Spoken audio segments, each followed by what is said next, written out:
The views expressed on Talk Real Solutions, hosted by Tyrone Thompson at TalkRealSolutions.com, are the views of Tyrone Thompson and do not reflect the views of TalkRealSolutions.com, YouTube, or etc. The content here belongs to Talk Real Solutions and its many contributors. Views and opinions expressed by all contributors belong to them and not TalkRealSolutions.com or Tyrone Thompson, the host, or etc. All data and information provided on the site is for informational purposes only. Talk Real Solutions makes no representations as to accuracy, completeness, correctness, suitability, or validity of any information on this site and will not be liable for any errors, omissions, or delays in this information or any losses, injuries, or damages arising from its display or use. All information is provided on an as-is basis.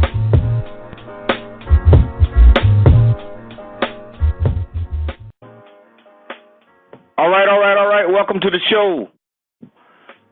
This is Talk Real Solutions, and I am your host, Tyrone Thompson. I want to welcome everyone to the show. Today is May the 13th. I want to say happy birthday to my little big sister, Linda Thompson. That's her name. So I want to send a birthday shout out to her. Welcome, everyone. Thank you for tuning in to Talk Real Solutions. And tonight, we're going to be doing another interview with Professor James Small. So that should be pretty interesting because it should touch on a lot of areas that we talk about over here on the show. But with that, I want to invite you to go to TalkRealSolutions.com.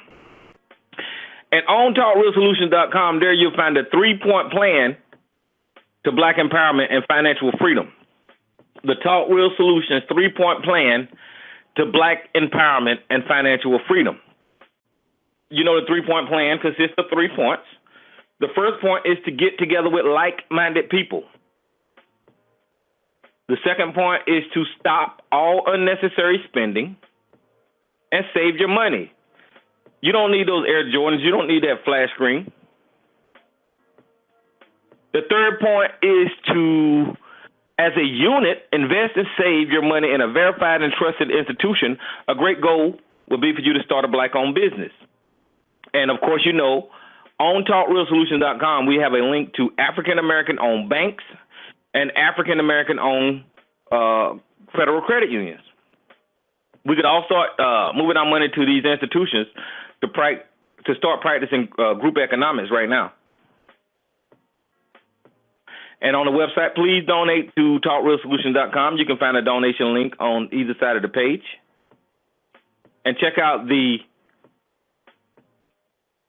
latest articles on TalkRealSolutions.com.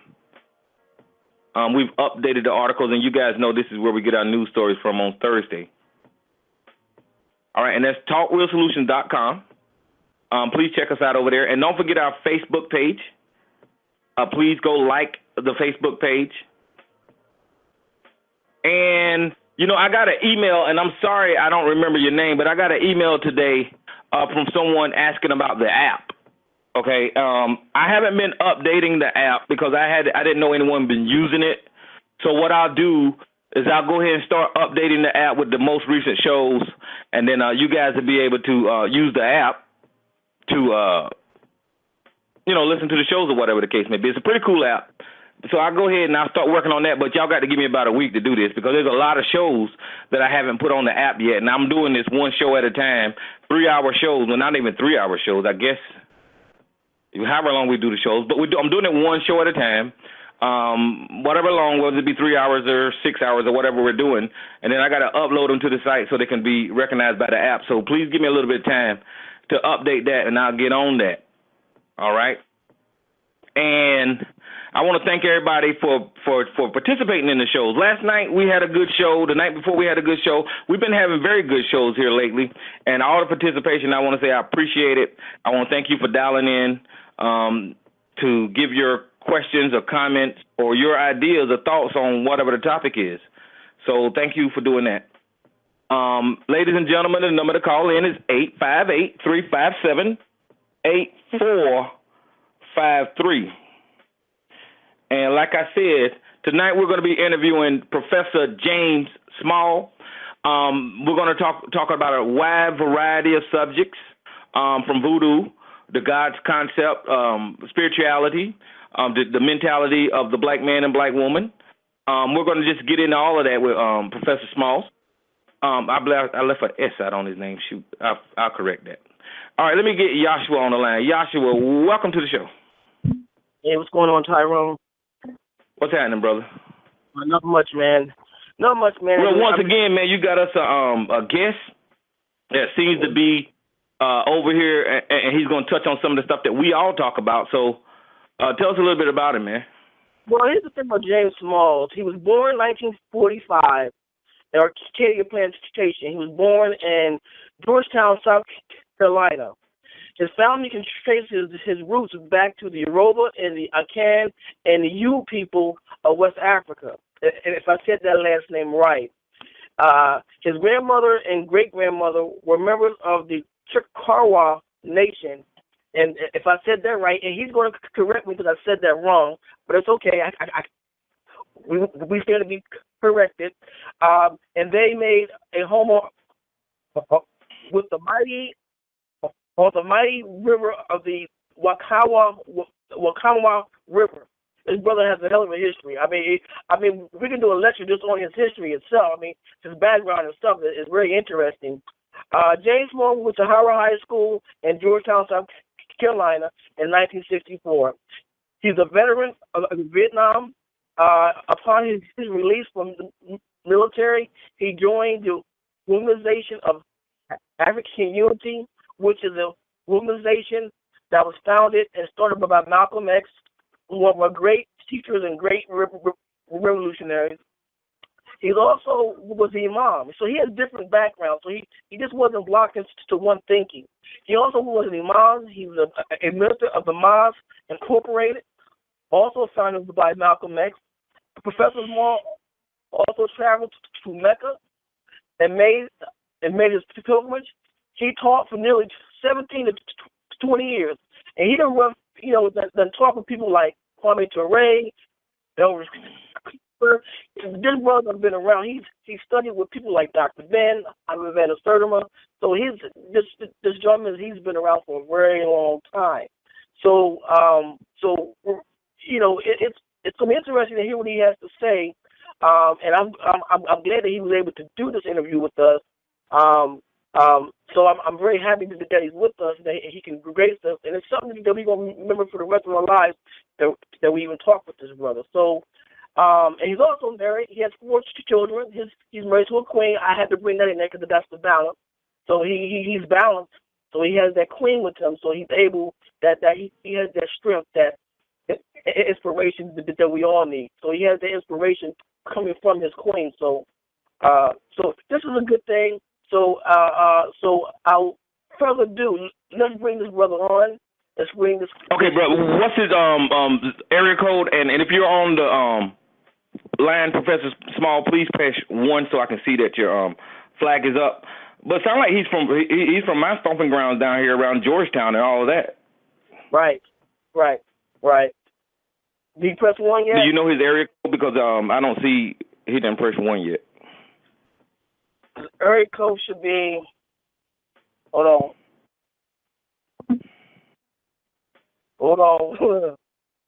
Oh, it's all good, man. But yes, y'all, tell your friends, tell your family, Talk Real Solutions is doing what we do tonight. And tonight, look, I don't have the YouTube stream up going yet because my other computer, the one that streams YouTube, is updating. It's got 29 updates and it's on number 18, so you know how that go. But as soon as it get up, I'll get the YouTube feed up and you guys can listen to it on YouTube. Tyrone, his 917. 917. Well, he's not on the mic yet. Okay. All right. Well, we'll continue. Yeah. So as far as the subjects that we're going to be touching on tonight, does he have a like a certain area that he studies in and concentrates on? His study was Black Studies. He studied at New York College. He taught there. So he has a background in all those. What's interesting about him that he did I was shocked. What got me that he was a imam, so that kind of got me, and I didn't know that about him. I knew he was he's also a member of ASCAT, Tyrone. So he also was a member of ASCAT. Dr. Drew Hartman is a member of ASCAT. So that they have a school of scholars in that organization. So he's been around. So he's not just your roundabout type, brother, but he's been around. So so he don't have like one area that he concentrate on. You say he touch on a lot of different subjects. He can touch on different subjects. Like I said, if it's an area that he concentrates on, which would be the thing that we talk about, which is probably African studies. So that's probably what he concentrates on the most. So so that would he just probably been involved in different the different schools of thought, which is good to do. That way he's not that's what people are not. He's not boxed in just the one, say, philosophy or concept. So so he's coming there. So. All right. Well, look, we'll do this right here because he's still not on the line. Ladies and gentlemen, the number to call in is 858-357-8453. And if you want to say something right now while we're waiting on Dr. Smalls to call in, you can. Just press 1. And I'll open your mic, and we'll do that. But, Joshua, what interested me was the voodoo area. Yeah. Hey, Tyrone, you said area code 914. I'm sorry, you see 914? Oh, 914.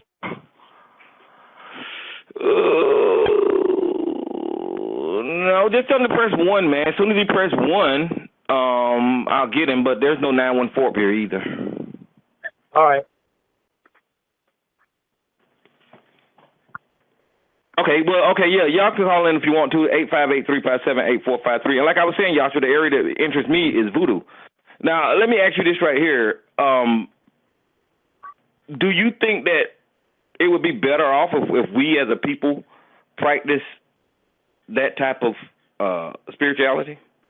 Well, it's funny. I was talking to him yesterday, and we mentioned that, and I remember him saying that we need something that's going to keep this European away from us. So maybe if we did that, maybe that would scare him away from us, and he won't be bothering us too much. So but that's something that he's going to talk about tonight.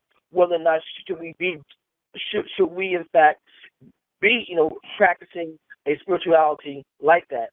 And like I said, there's no spooky about it. We all spooked out because the European guys all spooked out about certain things. So especially when it comes to our African traditions. Now, when it comes to Christianity, that's even more spooky. All the rest of stuff that they talk about. But but I think that's something that we should consider. And we'll go from there.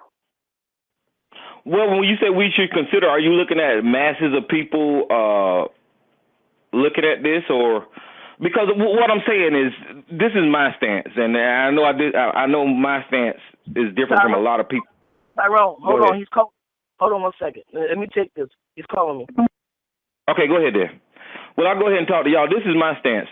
I understand that spirituality has a place. I understand that religion has a place.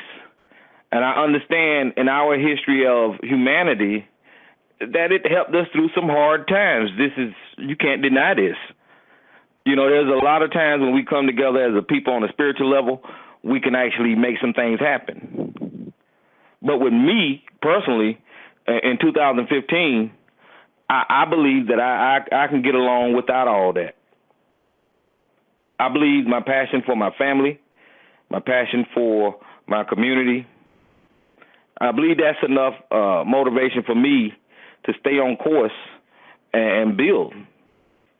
Because when you're talking about your community and family, that goes into a whole lot of different areas. But that's just my opinion.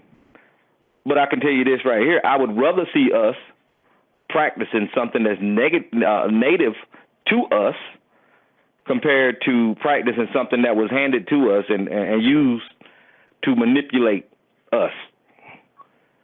I mean, If you look over the history of, there he is. I see him.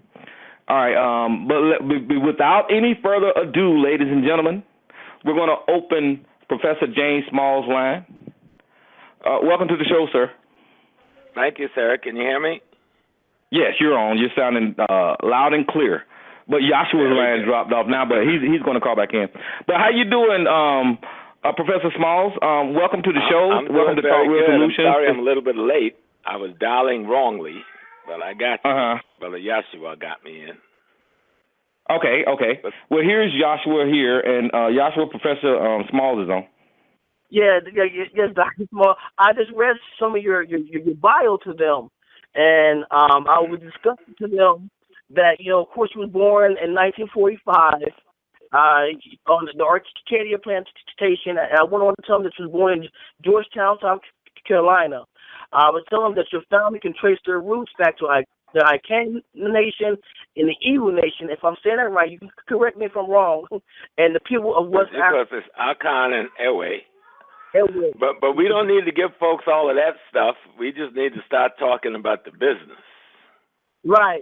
Okay. Right. And I think our business, like I was saying, that we should be. With our resolution on how we, in fact, are going to start incorporating an African world, a African view on the concept of spirituality, and religion, and culture. Right. Well, those things are the three most serious things that are affecting us, but unfortunately, we don't seem to know how it's affecting us, and that's what makes it difficult. We think we have culture when we really just have confusion, and that's because we don't have a definition of culture. And where we do practice a culture, we are practicing the culture of our murderers, our rapists, our genociders, our enemy. I mean, could you imagine the Jewish people practicing the culture of the Nazis and saying that made them free? If you can't imagine that, because that is absolutely absurd, then you can imagine the enslaved Africans who wasn't having genocide practice on them for 3 years or 5 years, as in Germany, but practice on them for 500 years, and then practicing the ideology of those who, and the culture of those who practiced the genocide on them. Mm-hmm. And now, Dr. Smalls, you just said something that I think that probably needs to marinate within our community. And you said, imagine the Jews practicing the rituals of the Nazis, and that's exactly the state that we're in 2015 over here. Absolutely. That's exactly the state we're in. How can we ever correct ourselves as human beings from the twisted, bent, and deformed consciousness that white supremacy and its murderous, rapist behavior have formed that we call the African American? Mm-hmm. Okay? We are not a creation of our culture. We're not a creation of the knowledge of our history. We're not a creation of an African spiritual system. We are the creation of white racist, white supremacy, murdering, abusive, rapist behavior. And we know even today, we understand that when someone has been raped and molested and traumatized, they need help. They need psychiatric care. They need long-term psychiatric and spiritual care and counseling. And yet we've been through 500 years of that and worse, and we're thinking that we are normal. Is it normal for the fratricide that takes place where we're killing one another like flies? Is that normal for any people anywhere in the world? Is it normal that the majority of our males in this country is unemployed and wander around like zombies, can't figure out how to make a living for themselves except to use the drugs that the government have put in our community to prepare us for the prison industrial complex, which is his last line of employment for poor white working class people, especially in the suburbs and the rural areas? Do you understand what I just said? I understand exactly what you just said, and it needs to resonate, marinate with our community. And no, none of those conditions are normal. But we don't have nothing to compare it to, though, Doc. If we want to be normal, then we've got to recreate what we were before this monster created us into what we are. Right. Mm-hmm. Let me say that again now, because black folks think they're healthy. You know, if we want to be normal, if we want to be psycho-spiritual, intellectually, and culturally healthy, we have to come up with a way to recreate ourselves as we were before this monstrous European genocide, enslavement, rape, plunder, robbery, and murder took place to form who we are today.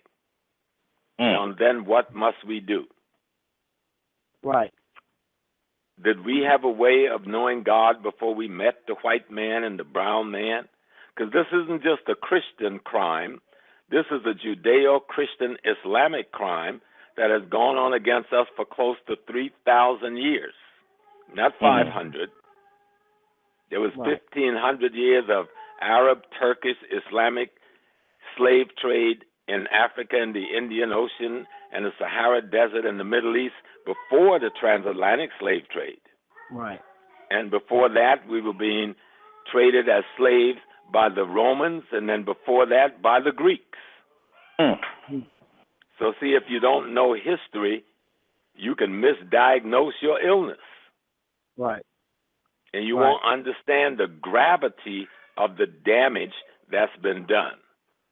Right. And that's why history is important, because knowing African history will give us an opportunity to place ourselves back in a normal human environment that produce a positive human specimen, so we can have something to juxtapose beside this twisted, distorted creation that the white man has created that is now called the black man, the Caribbean man, the African man, the Latino man. These creatures are designed, packaged, and marketed by white supremacy as the result of their tyranny. And we call these things our character, our behavior, our personality, and our culture. Dr. Is that crude enough? Yes. Dr. Brother Smalls, this is what I want to ask you. And I keep trying to tell the people that we need a totally African-centered viewpoint on our economics, on the way we our social, or how we do each other. No, we don't need an African-centered viewpoint. We need an African-centered makeover. Right. Okay. Okay. Right. Okay. Okay. That's a little different, because you can be a white man and have an African-centered viewpoint. Okay. If you want to become the black man again, you need a total African-centered makeover. Good. And even the best of us who are listening, some people out there have gotten angry with me. I can feel their spirit over the radio, because I'm pulling the cover off of them, because I'm putting a mirror in front of them. They would rather go to church on Sunday morning and go visit the prison on Sunday afternoon. They would rather come from work on Friday and go to the funeral on Monday. Or would they rather look to see, how can I correct me so I can correct those that are significant to me? Right. Right. Right. You know? Right. And I go back again. Can you imagine the Jews practicing Nazism as their normal way of behaving as human beings? Right. Could you imagine them having to live next door to their Nazi oppressors? Can you imagine them having to integrate in school with them, or fight to sit at lunch counter with them, or fight to say we are the same? Who wants to be the same as or equal to his murderer? Now, let me put another level on that. See the insanity of what we've been doing, you know. Well, now didn't they hunt down these Nazi soldiers after the war was over with and hold them accountable in courts and kill them basically? No, they didn't. They held a handful of them accountable. The best of them were brought to America and Russia, and they lived better than you and I ever could as scientists, as doctors, as researchers. Many were taken to Britain. Many were taken to the Soviet Union. And much of the technology, especially the military technology that America boasts of today and its rocket technology, came from the very Nazi scientists that they protected and they brought to America, and it made America wealthy and great technologically. So my point is this. The Jews did not have to lay in bed with their Nazis. They didn't integrate with them as we integrated with our Nazis. They didn't sit at the lunch counter with their Nazis. They built their own lunch counters away from their Nazis. They didn't have to have a Brown versus the board to go to school with their Nazis, to be taught Nazi curriculum by their Nazis, but we did that. And then we asked why we are having problems, why our communities are not normal. Because what we call the African American character is designed in the genocidal laboratories of white supremacy. And anybody, any black intellectual or white intellectual want to dispute that, I'll pay my own plane fare to come where they are to give them that opportunity. So I didn't want to come on this hard, but I'm just moving with the spirit. Now, somebody say, how do we correct this? Well, Professor Small, you good. We need it hard, and that's what we do over here on Talk Real Solutions. So just don't hold back. Just let it all out, bro. Okay. Yeah, we just have to be clear. Here we got, you can go right now through the black community. You can do it to the white community too, but that's normal for their community. But the black community, molestation, pedophilia, homosexuality is not normal. Okay? Drug addiction, that's not normal. That's normal for this black person that's been created by this white man that runs and designed the culture in the Western world, particularly America. But that's not normal for African people. That's not the culture that we were in before this beast came and took us out of it for the sake of making a few dollars. You know, slavery wasn't about who was the best, who was the worst, who was the greatest. It was about some lazy ass crackers that didn't want to work for a living, so they used weapons to force us to work and make a living for them, and then tried to lie to themselves and us that their religion and their God told them this was all right, and that's what they believed, and that's why they did it. And so now, hundreds of years later, they're going, oops, we were wrong. And we're sitting here like stupid people saying, okay, just let me be like you. Well, if you want to be like them, you want to be a murderer, a raper, a pedophile, and a whole bunch of other ugly genocidal things. That's what you want to be like? That's what you want to be equal to? You want to prove that you're the same as your rapist? You want to prove that you are the same as your murderer? You want to prove that you're the same as your enslavers? You want to be just like him?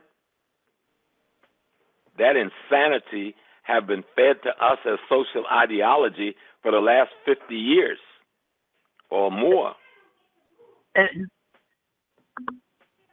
Dr. Smalls, and that goes for the same thing as when we look at that this Christianity that this person has Christianity, Islam, Judaism, or Hebrew Israelite, whatever you want to call them, they're all the same white supremacist, anti-black notion, right. Anti-nature, anti-God, masquerading as religions, but history tells your story. I don't have to make one criticism. All I have to do is tell people, look at the history that has been left behind over the last 3,000 years by the proponents of the three major Western religions. Look at the blood. Look at the death. Look at the destruction. Look at the captivity. Right. Look at the rape, the molestation, the destruction of civilization that these three institutions have left in its wake over the last 3,000 years. Right. And that said, I don't have to make any criticism of it. Any sane people would say, if I drink from a cup to cleanse my thirst and to make sure I'm not dehydrated, and the more I drink, the more dehydrated I get and the more thirsty I get, maybe I need to stop drinking from that cup. Mm-hmm. Do you understand that analogy? Right. That we are drinking from a religious cup to quench our thirst and to avoid dehydration. But the more we drink, the more dehydrated we get and the more thirsty we get. Right. And the more we are dying from dehydration and lack of nutrients. And yet we drink still from the same cup. Because we are suffering from, as Dr. Noble said, a shattered consciousness and a broken black identity. A shattered consciousness and a broken black identity.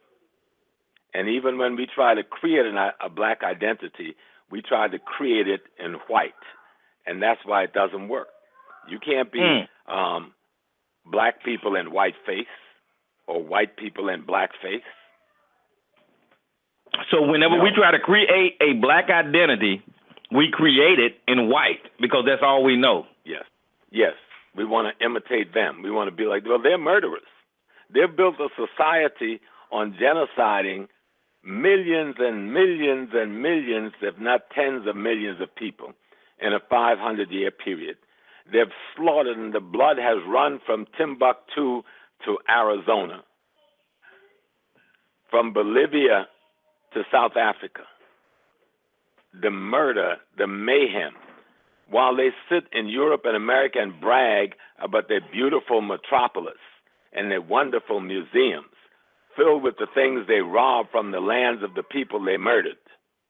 And we scamper to get into those museums to see the stolen wealth of our ancestors in the hands of their murderers, and we act like it's okay. Am I making sense to you, sir? Dr. Smalls, you batting 1,000 because you can just imagine all the lines that be at these museums, all the money, all the revenue. I know. All the miseducation. All the miseducation that's going on. But hey, Doc, I'm gonna sit back. You bringing it home, Doc. So, if we're gonna talk about spirituality, the first thing we've got to understand is that spirituality is your comprehension of, your consciously involvement in, and your total awareness of your reality. Anyone that says they are practicing a spirituality that isn't about transforming their reality, they're just dealing in mythical spookism. And a lot of us are dealing in mythical spookism on both the black side and the white side. All right. Well, let me ask you right here. You said spirituality transforms our reality. Yes. How does that supposed to work? Because all we know is this Bible. You know. Well, the Bible has nothing to do with spirituality. The Bible is a group of myths and legends and parables and allegories, and some of the parables are universal. They're very positive. A lot of the allegory are good wisdom that you can find in every culture, but the history and the historical context which it is placed is basically lies and misinformation designed to create a mythology and a histology to convince people that these murderers that control the Catholic Church and the Eastern Orthodox Church and most of these Protestant institutions is somehow endowed by God to give leadership to the world. Well, let's look at the leadership they've given. starting with the Inquisition in the 1400s, starting with the slave trade that follows, where you killed almost 50 million human beings, starting with the conquest of North America, Central America, and the Pacific Islands, where you killed another 100 or 2 million people, and then following that up with your colonialism, where you were dominating their culture, destroying and burning their institutions, taking their wealth and building your institutions, all in the name of these gods and these religions, and then you asking me to worship a God that you've made in your murderous image, instead of trying to make your filthy self over in God's image, you've made made God in your filthy image, and got people putting it up on the walls as photographs, like somebody had a camera at the time. When you have these little models, some of whom would not be classed in any way positive, and they're all over our living rooms. The image of the murderer's son as the image of our God. This murderer has made God in its image, and we bought it and wonder why nothing has changed. No, you got to turn the murderer and redo it and make it over in God's image. And we failed to do that because the murderer controlled the religions and have made it over in its image. Tell the preachers to get on the phone and call me. Tell them with all those mega churches in Chicago and Texas and others, how come the mega church sit in the middle of economic swamps and slums full of drugs and killing and raping and all other kinds of misfortune on the poor black population? They milk on Sunday to give them a good living and their Mercedes-Benz and their children's college education, while the people leave your church and go to the prison to visit their children. Tell them to talk about the reality. And don't tell me about that senior citizen home you took the money from the government to build when you were bought off so you don't get involved in the politics of the black community. Don't tell me about the senior van the government helped you buy so that you stay out of politics and they can control the black community. No, you're part and parcel of the genocide. I don't care how much lip service you've given. You've got the ability to organize that church and take 10%. Then you've got the ability to organize that community economically, politically, and culturally, and you haven't done it, and you don't do it. You're a bigger criminal as the white supremacists that pay your salary. Now, there may be 1% of us that don't fit that, and I ask them to forgive me if I sound abrasive towards them. But for those who stand with God, I'm not talking about you. I'm talking about the criminals and the enemies of God that's masquerading as the servant of God. You know who you are. Our community lets us know you exist, because if you can exist with all these big, beautiful churches and our community is no better off than it is, then you know you're a criminal. If your children can get college degrees while my children get penitentiary degrees, then you know you're a criminal. If your children can go to medical school while my children go to the hospital to take the 9mm out of their back, then you know you're a criminal. You know? So they know who I'm talking about. And the people well, you know bringing who it I'm home. talking about. We have a very heated debate over here about this ideology, this dogma, this white Jesus or white God or whatever they want to call him, and there's a lot of people that is just buried the and in the pudding. Tell them to show you the history of success. The proof is in the pudding. Ask whose children is in the penitentiary system of California by the millions. It's the children of the poor Christians who go and make the leadership of Christianity wealthy and powerful.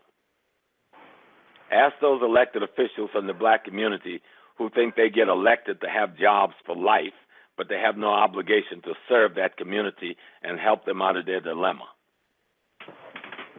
You can be in California where Vietnamese, who we just fought a major war with, right or wrong, can come to this country instead of Vietnam towns. And if you talk about having just a black community, you're set upon by the entire society, and the leaders are usually the black Christian leadership that want to keep you from having an African-centered community, but will go and praise the Vietnamese or praise the Koreans or praise the Chinese for their Chinatown, but you try to put your black town together and they tell you something wrong with it.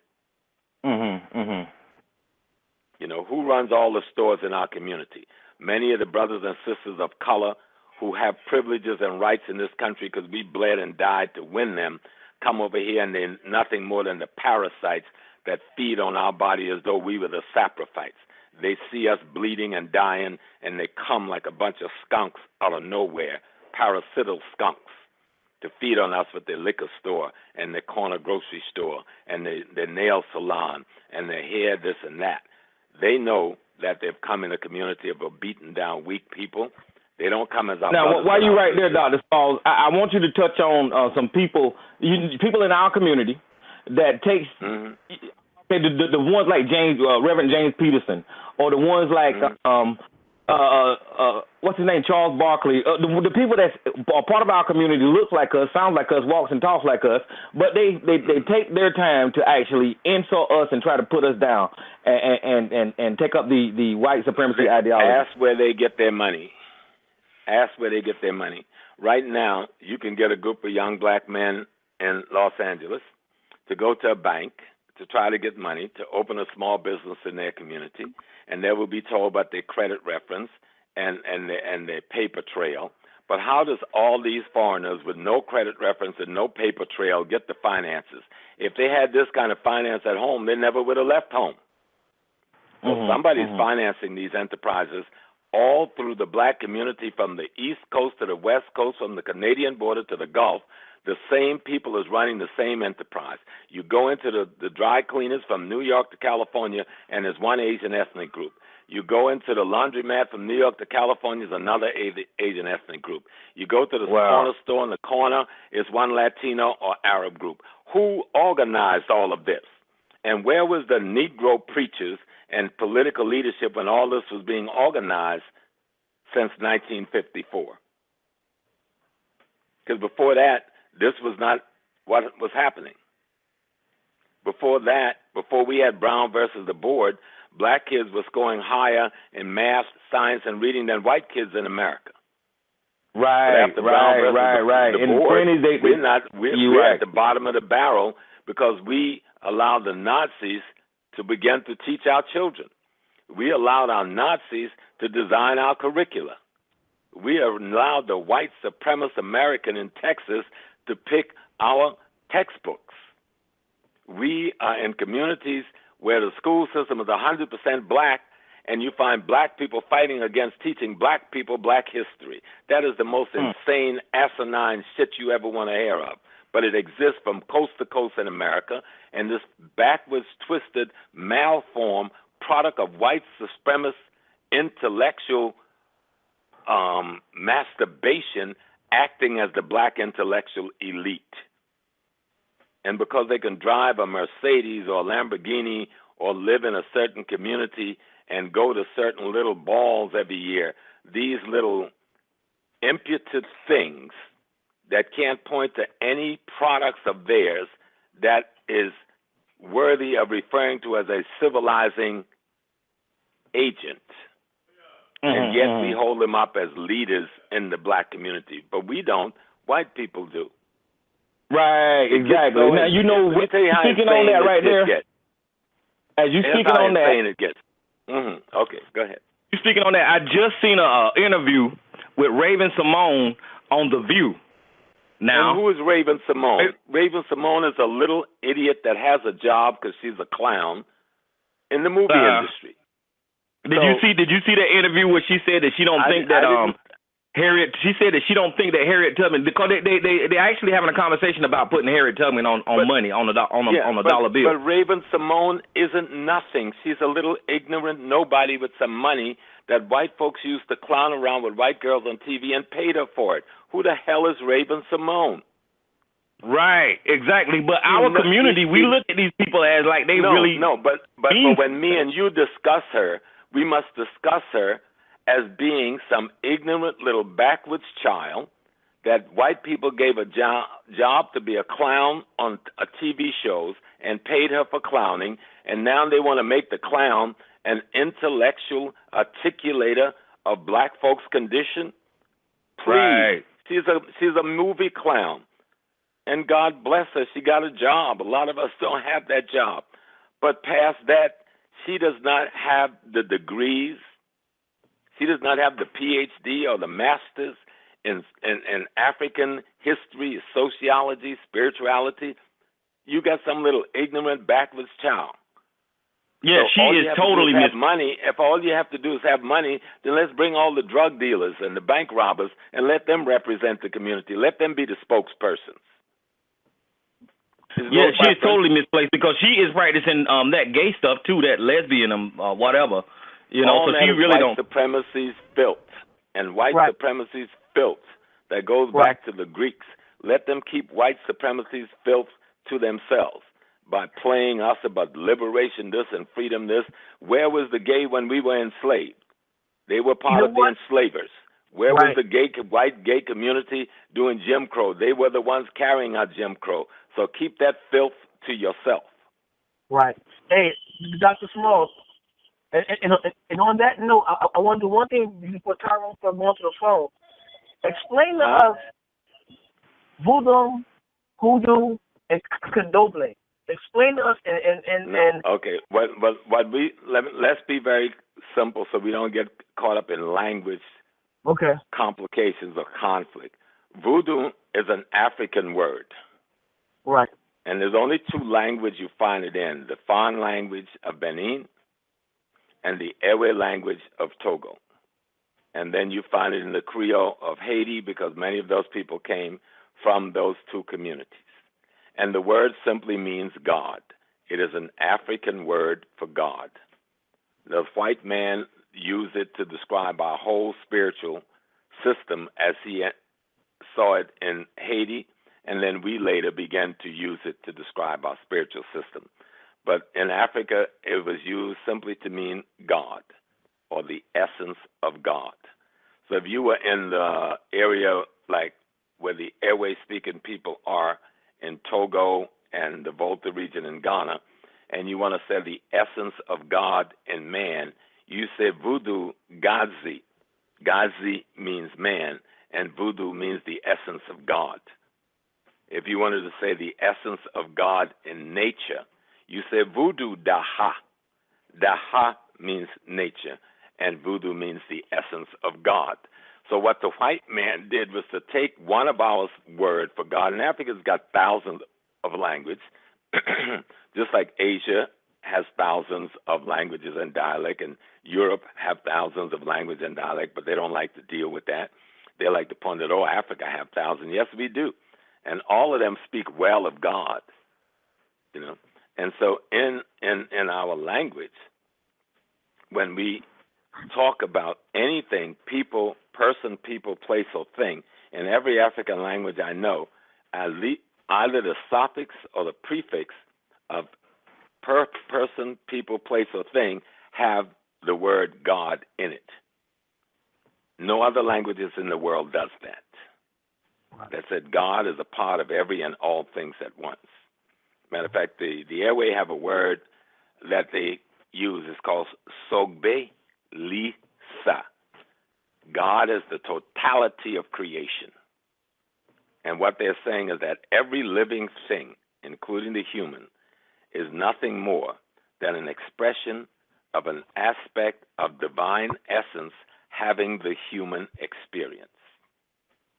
And if you can understand that, you understand African culture and spirituality at its very foundation.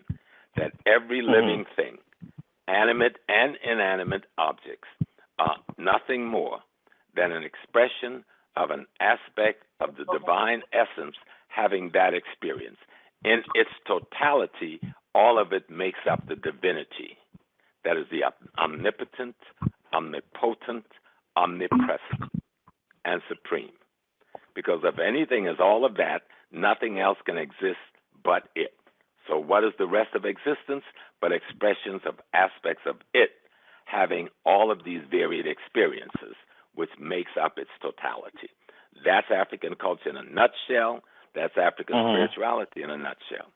Now, you want to break down some of our worship systems, then we can look at the Yoruba or the Akan or the Voodoo, and what you'll see is that they have multiple aspects of the divine, which other people call gods. Nobody in Africa called the Orisha gods in the Yoruba community. They have a group of powers and forces of nature that they call Orisha.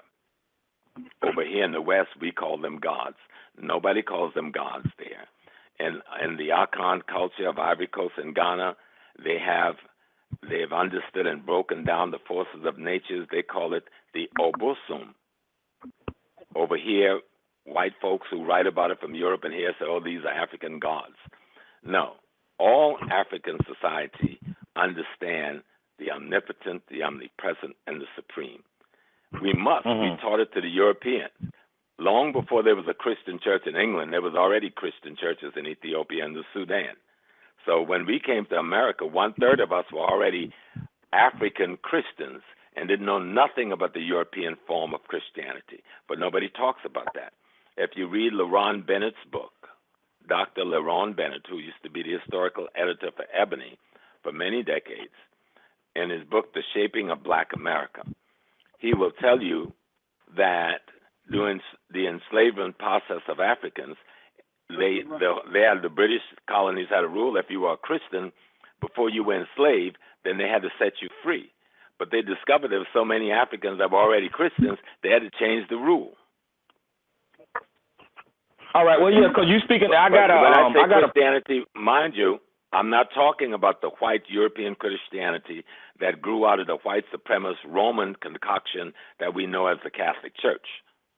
Okay, cool. Can you make that separation for me? Because I got a preacher on the line that calls his name, calls himself Black Jesus Minister, and he studies the Bible as it is in its current format, King James Version. But you're saying that there was a different version of Christianity in Africa. King James is the worst version in the world. First of all, that's why they call it a version. King James, that little piece of scum that oversaw that and even sent out to kill other people who were trying to make an even better research document. And only because of enslavement that we use King James. Now, like I said earlier, many of the parables and allegories in the Bible is basic universal wisdom. You can find them in any book, in any culture, anywhere in the world. But don't confuse the basic wisdom of the universe that every culture is using with the religious tool that put a false history there and give you a genealogy that's based on absolute lies. Right. But I'll speak to my brother or sister, whomever they are. Okay. Well, look, ladies and gentlemen, the number to call in is 858-347-8453. To be honest with y'all, I have just been enjoying the conversation with Dr. Smalls here. This man presents his information, and I judge people when they come on the show, and he presents his information to where it hits hard and heavy. And as soon as he say it out of his mouth, I mean, there's no debating it. And I love this about Dr. Smalls. Let me go ahead and open up Black. Tyrone, let me ask you one question before you go to that phone. Okay. Also, Dr. Brother, can you in fact make the connection between Kemet and West Africa and and what you were just talking about? Because I think we get a lot of confusion with that with people, because they condemn brothers who are studying chematology, and they say, well, those are African because we come from West Africa. But our thought process and my teaching would be that it all starts from the Nile, so we're all one and the same. So can you well, I would make one correction. It doesn't all start from the Nile, because our civilization existed for thousands and thousands of years before the Nile.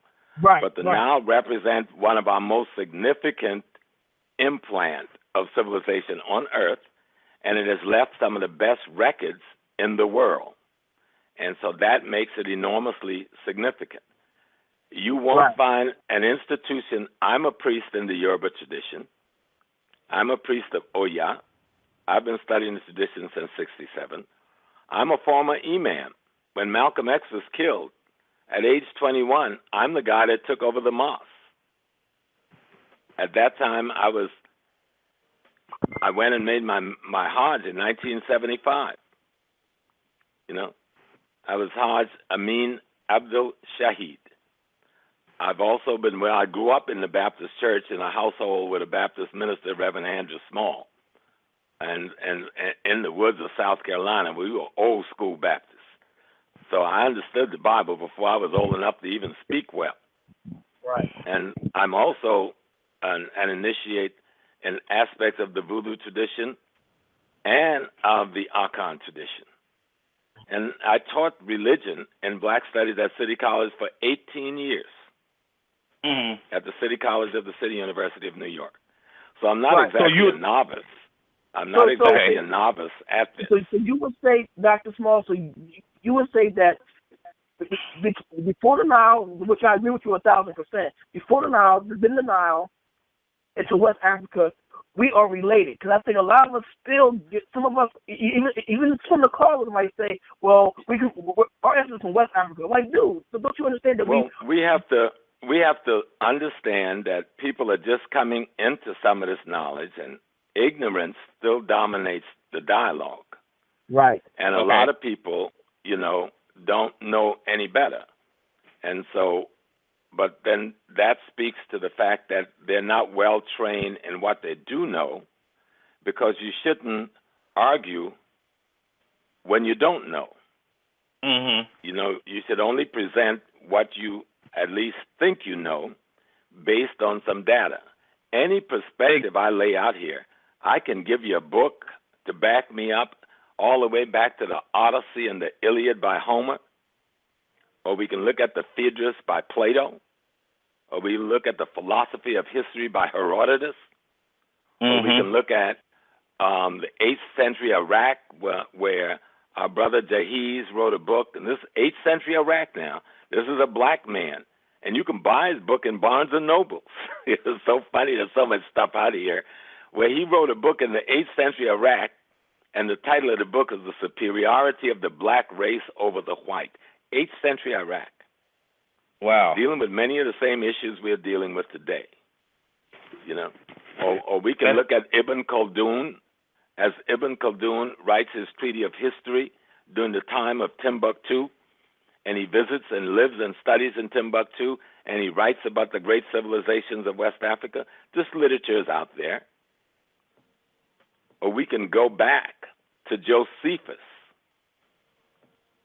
Josephus is the only person in the world, and then there's a guy called Pliny the Younger that writes anything that even purports to support anything in the Bible historically, and that is only one paragraph.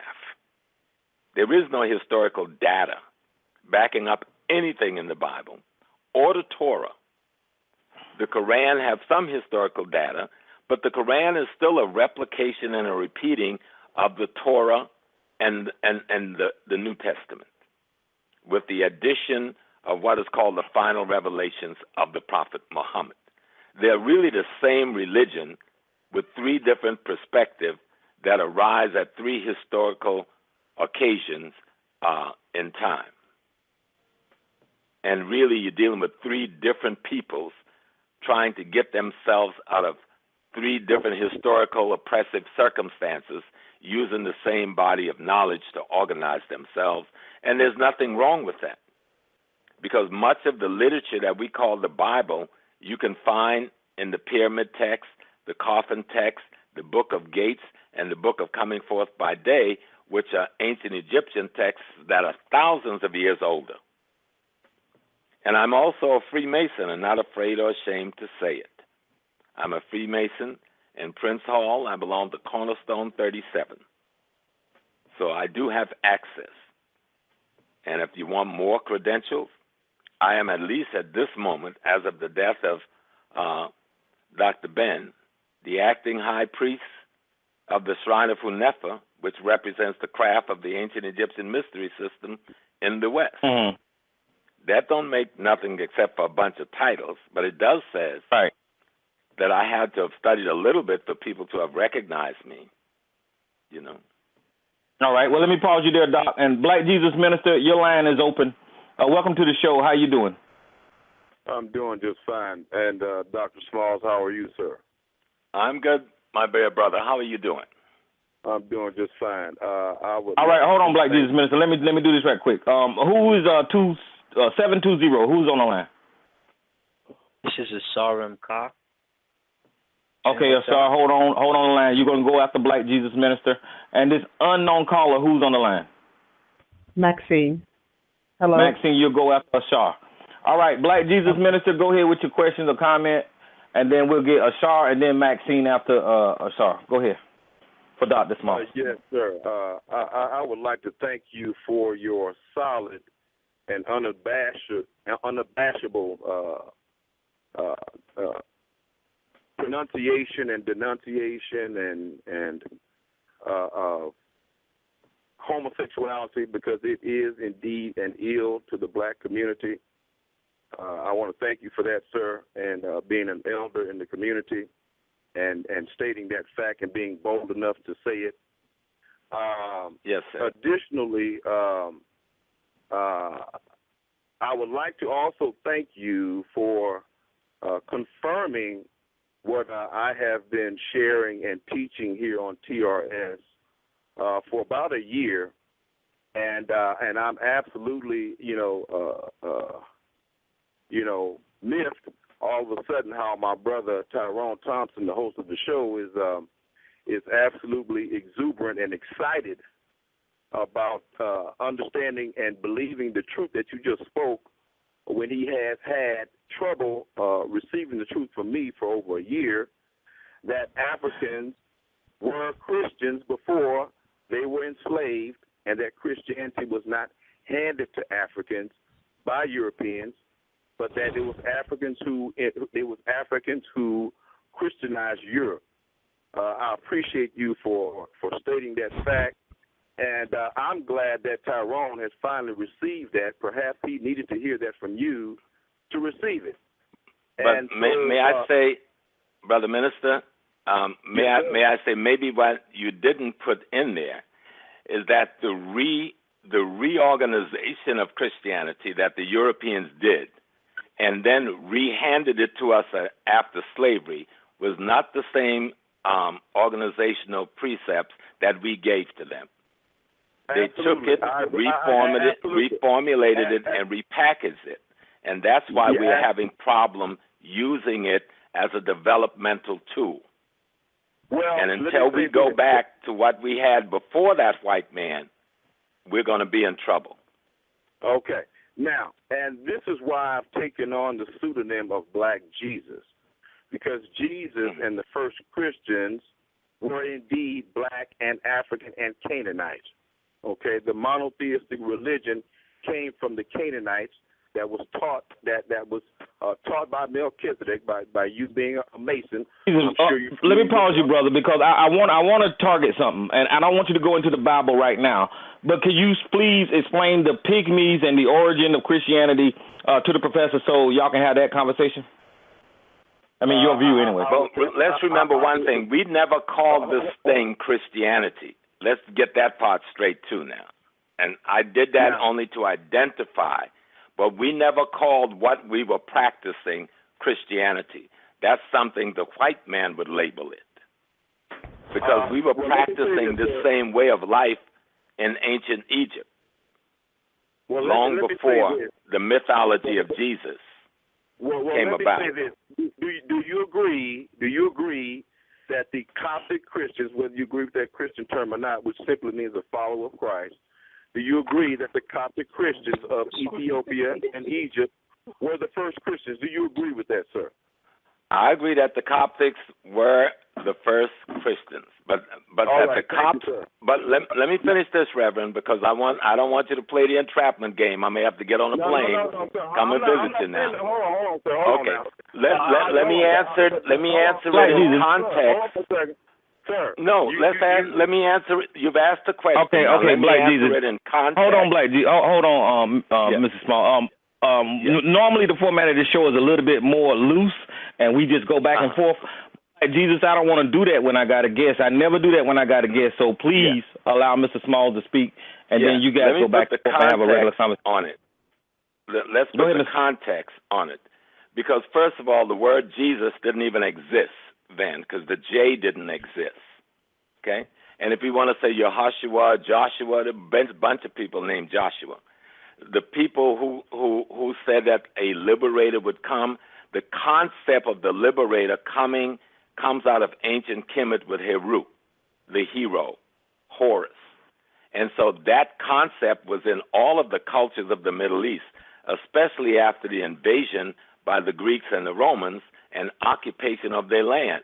So people were always looking, but there was never a person named Jesus Christ. That part is a myth, not just one myth. It is a compilation of multiple myths. Nothing's wrong with that if the people know it's myth. But when you take mythology and make it histology, then there's something wrong with that. And that's what has occurred. The Coptic Church, if you go in the Coptic Church in Egypt, they have a photograph of the image of the person that we call Jesus Christ, which they never called Jesus Christ. They called him by other names that referred to being anointed in their language, because Christ is not a Coptic Egyptian language, and the Coptic language is a watered-down version of the Medu Neter. Let's get real clear. And so what the Copts were talking about was that same concept of the son of Isis, called Heru, that would come in every civilization when the crisis demands the presence. And so you have an allegorical mythology based on morality that said whenever a people is oppressed, one among them would rise up with the wisdom and understanding to help them throw off that oppression. And that is always, almost every culture have that. The Native American culture have that. You can read the Papal Vu of Peru. They have that. So let's not get hung up on this Jesus Christ mythology as though it's historical reality, because it wasn't. The Romans... All right, well, let me let Black Jesus Minister respond. And Ashir, I got your line open, so after Black Jesus Minister speak, I'm going to let you on, man. Go ahead, Black Jesus Minister. Yes, sir, Dr. Smalls. For you to be an elder and to say and to vehemently say that Jesus did not exist and that he's a fictitious character, I heard you, sir. I heard you. That is a very sad scenario for you to claim that, when it is very obvious that Jesus was a historical. Well, let me say this: not the J Jesus. Now, J Jesus is a English translation or transliteration of the original name of Christ. Okay, and you know very well, sir, that the original name of Christ, his Hebrew name, is Yeshua. Okay, so why sit up here and trick your mind and other people's minds by saying that Jesus never existed because the letter J didn't exist? Hold on, sir. Okay. Just because of a translation of a different language. English is a different language in a different culture, and the word of God had to be received by them. So because they gave him the letter J, that does not dismiss a person because their name has been transliterated culturally into another culture. Now, hold on, I'm going to finish, sir. I'm going to finish. Okay. Now, to everyone who's listening, and to you, sir, when you take time, please go to my Facebook page, Black Jesus, one word, minister, okay? And you I'm going to have them give you my number because you need my help. I got you, sir. I have very limited time. Let me finish, please. You will look on if you look on that page, Black Jesus, one word, minister, one word, you will see the two popes bowing down and praying to the Black Mary and the Black baby Jesus. You know as well as I know that the holiest icons throughout Europe, 500 to 600 of them, the holiest icons that the Europeans and the Catholic Church worship, is the Black Mary and the Black Jesus. So if all right, Black Jesus, on that, I'm going to have to pause you, brother. We got to keep the show moving, Black Jesus. Yeah. I'm going to leave your line open, man. Okay. No, but I appreciate what the brother said, but I'll just leave this one little note for you, my dear brother. You could not find 2 paragraphs of historical data supporting the presence of Jesus. And the Bible is not a historical document. 30 seconds to respond to that, Tyrone. 30 seconds. Yeah. No, Give him 30 seconds. Go ahead, it's important. Go ahead. It's important. Give him the 30 seconds. Okay. Ashir, I promise you I'm going to get you, man, but let me let Black Jesus go ahead. Everyone that's listening, go to Wikipedia and type in historicity, which means the science, study, and history of proclaiming or disclaiming something exists. It is the science of history, historicity of Jesus, and you will see that all historians, almost the majority of historians, sir, all over the world, through the science study, have proven that Jesus is a historical fact. And you just mentioned Pliny the Younger, Josephus, and Tacitus, and all of these historians, sir, did in fact declare that Jesus was a real historical person, sir. So no, they didn't. Hold right there. I suggest that if you can find 3 paragraphs, no, I'm going to give you 2 paragraphs, you can change the way I think. You cannot find 2 paragraphs of historical data. I'm not talking about some people's mythology and theology. I'm talking about historical data. There were a lot of people living in Palestine during that period of Roman occupation that folks thought was the promised liberator, which we call the Messiah, because the culture called for that. Just like our culture today, we're still looking for our Messiah and liberator. We saw it in Dr. King, we saw it in Harriet, we saw it in Malcolm. And so that is a human concept.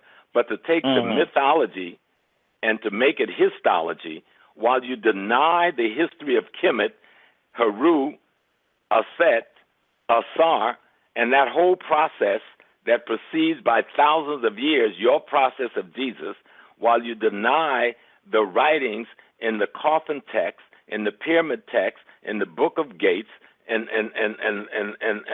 other great texts that already have all of these mythologies trying to explain the natural and cosmic phenomena that we are involved in, then it makes it all disingenuous, especially when the history of the Christians, black partners with the white one, has been a history of blood and genocide for over 2,000 years.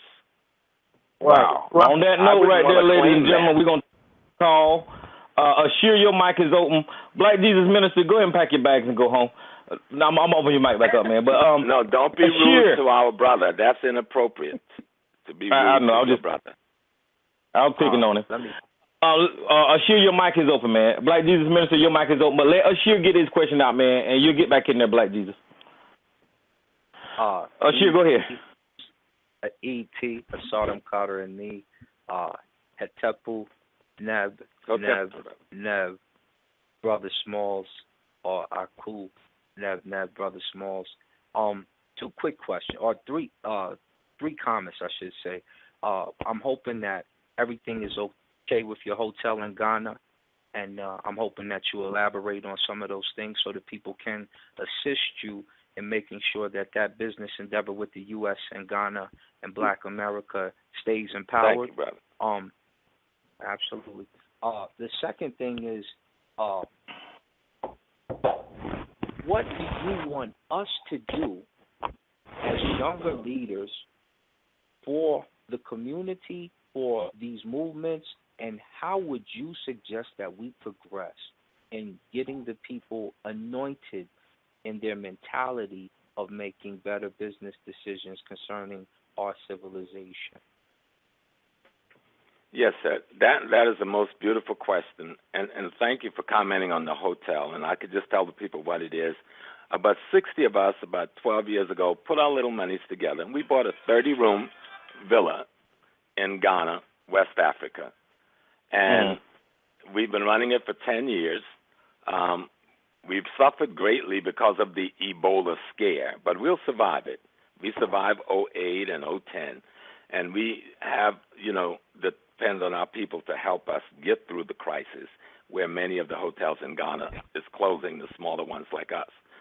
But back to your main question, and even to why we should have religion. Now let's deal with what religion is. That's a Greek word, religion, R-E, to go back, religio, to bind, to go back and bind. To bind to what?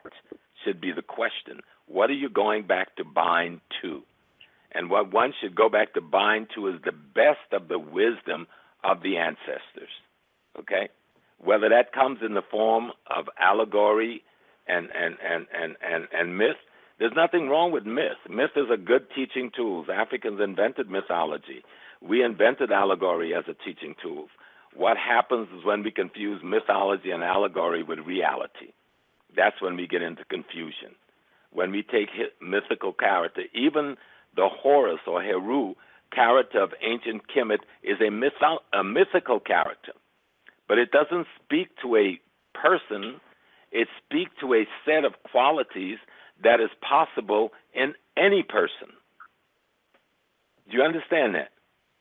That when we talk about the Neteru of ancient Kemet, we're talking about the qualities that our ancestors looked and found as functional in nature, functional in the cosmos, and functional in the human being, and then built a relationship between those three entities and how we create this artificial environment we call society in terms of its ethical, moral rules and principles that govern human character so that human character can live in what we call ma'at, harmony, balance with reciprocity.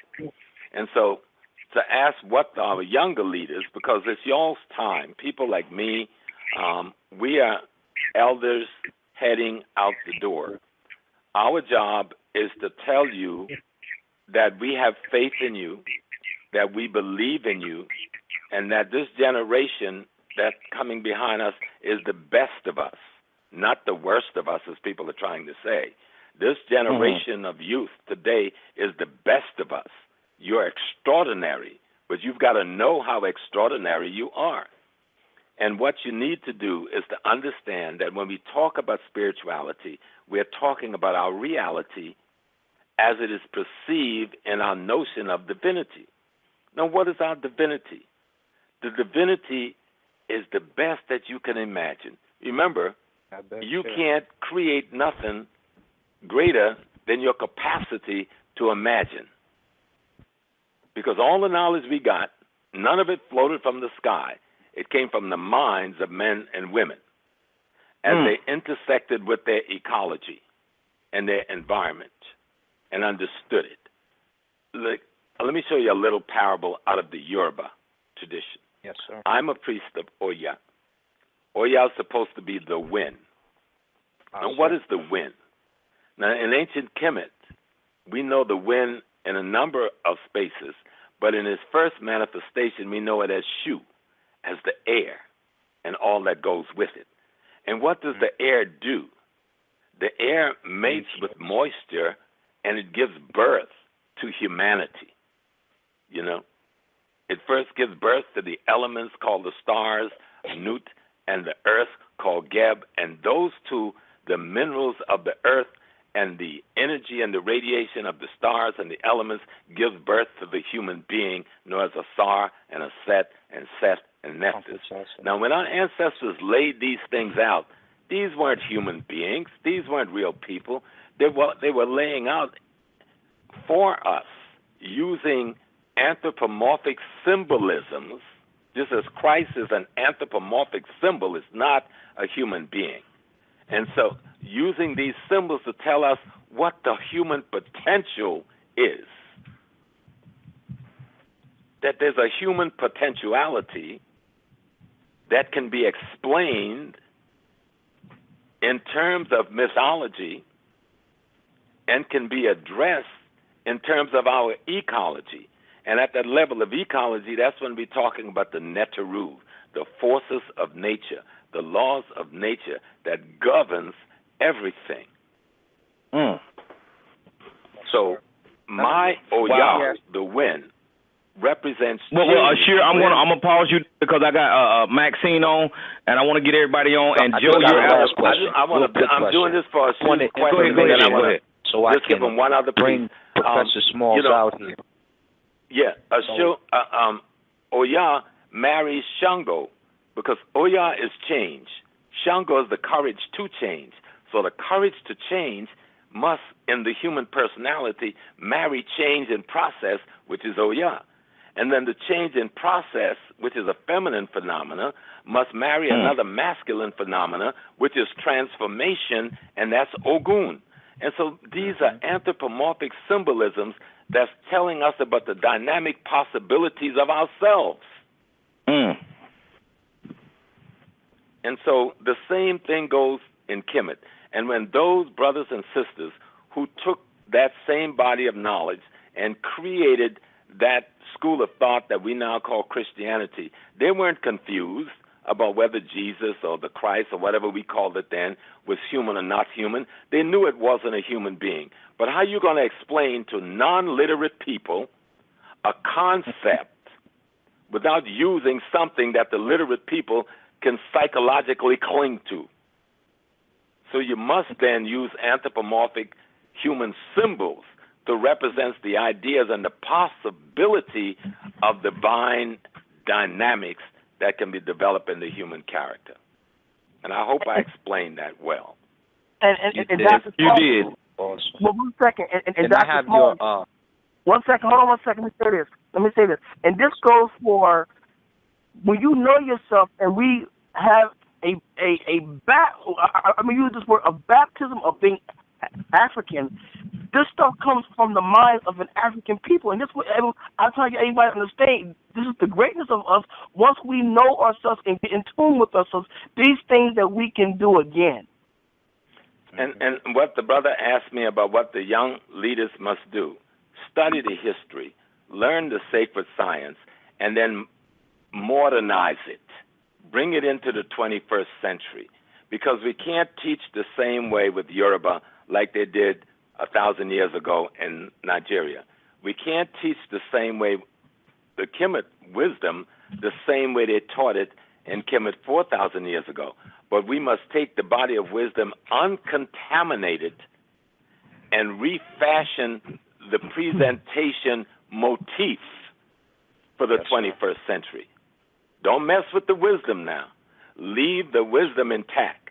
But how do you create a presentation motif that will teach the consciousness of today how to take this wisdom and use it in their daily lives to develop their character, to develop their family, to develop their neighborhoods, to develop their community, and to understand that you must have a dominance of economic, politics, and culture where you live. You must control those three things.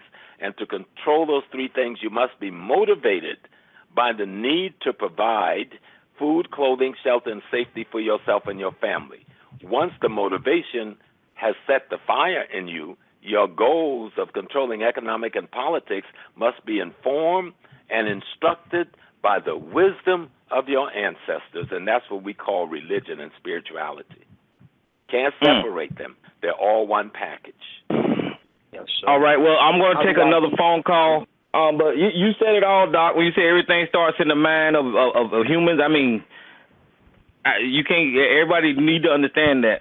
Maxine, your mic is open, and after Maxine, we got Joe and then Pianki.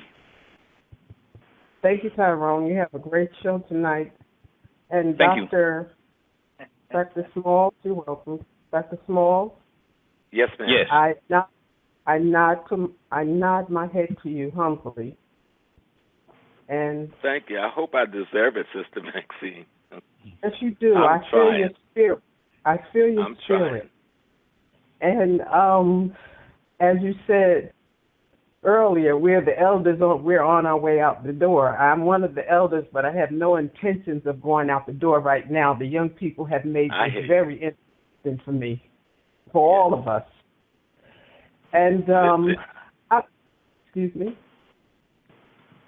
No, I was just going to say our young people is the best of us, and then they're going to create it even better.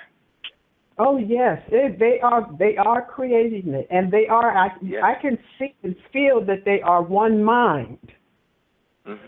Just by seeing that one young man standing in front of the cops, knowing that there was a whole line, a whole row of them, that spoke power. That's power. That's courage. That's strength. that is fortitude that people pretend they don't see. But trust me, young people, they see that you are the gods having a human experience, and you are transforming this world every single day. Yes, it can be seen, and we're not seeing that. We're not seeing that to the degree that it is presented to us, and it's very, very powerful. Which means they're going to go back to the table and try to figure this one out, but they cannot go up against it. They cannot go up against it. They're not going to be able to figure it out, Sister Maxine. No, they're not. They're not. No, they're not going to be able to everything. Let me just do this, Maxine, then just to fit something you're saying. See, everything in nature, as Dr. Ben and our great leaders have taught us, from Kemet to West Africa to Zulu culture to Congo culture, they have taught us that there's a law of opposites. Where there's a consciousness that is of God, there's a consciousness of the non-God. And that consciousness of the non-God will always try to dissipate the consciousness of God. The problem we are having in America with black people, we got caught up in the consciousness of the non-God, pretending we are the consciousness of God. And when we get back to being the consciousness of God, we can destroy the consciousness of the non-God. That's as simple as I can put it. That's what I wanted to. That's why I pushed number one, for that reason. And I need you to confirm this. Either confirm it or reject it. And I've been trying to. I'm just awakening. I'm one of the people that has opened my eyes, and I'm awake now. And I can see that there's a lot of information out there that it had this effect on me. It has had to have that effect on others that are awakening also. But I don't want to. I know there are a lot of people waiting to talk to you. I first want to tell you that I've been meditating, and that I meditated and saw a light, which what started out to be the size of a pin. And the light, the longer I meditated, the bigger this light got. The bigger, the stronger, the more powerful it got, the brighter it got, to the point where I almost could not look at it. But I refused to look away, because I've come to the understanding that nothing inside of me I should fear. Absolutely. So I kept looking at this light, and a face started to form in it.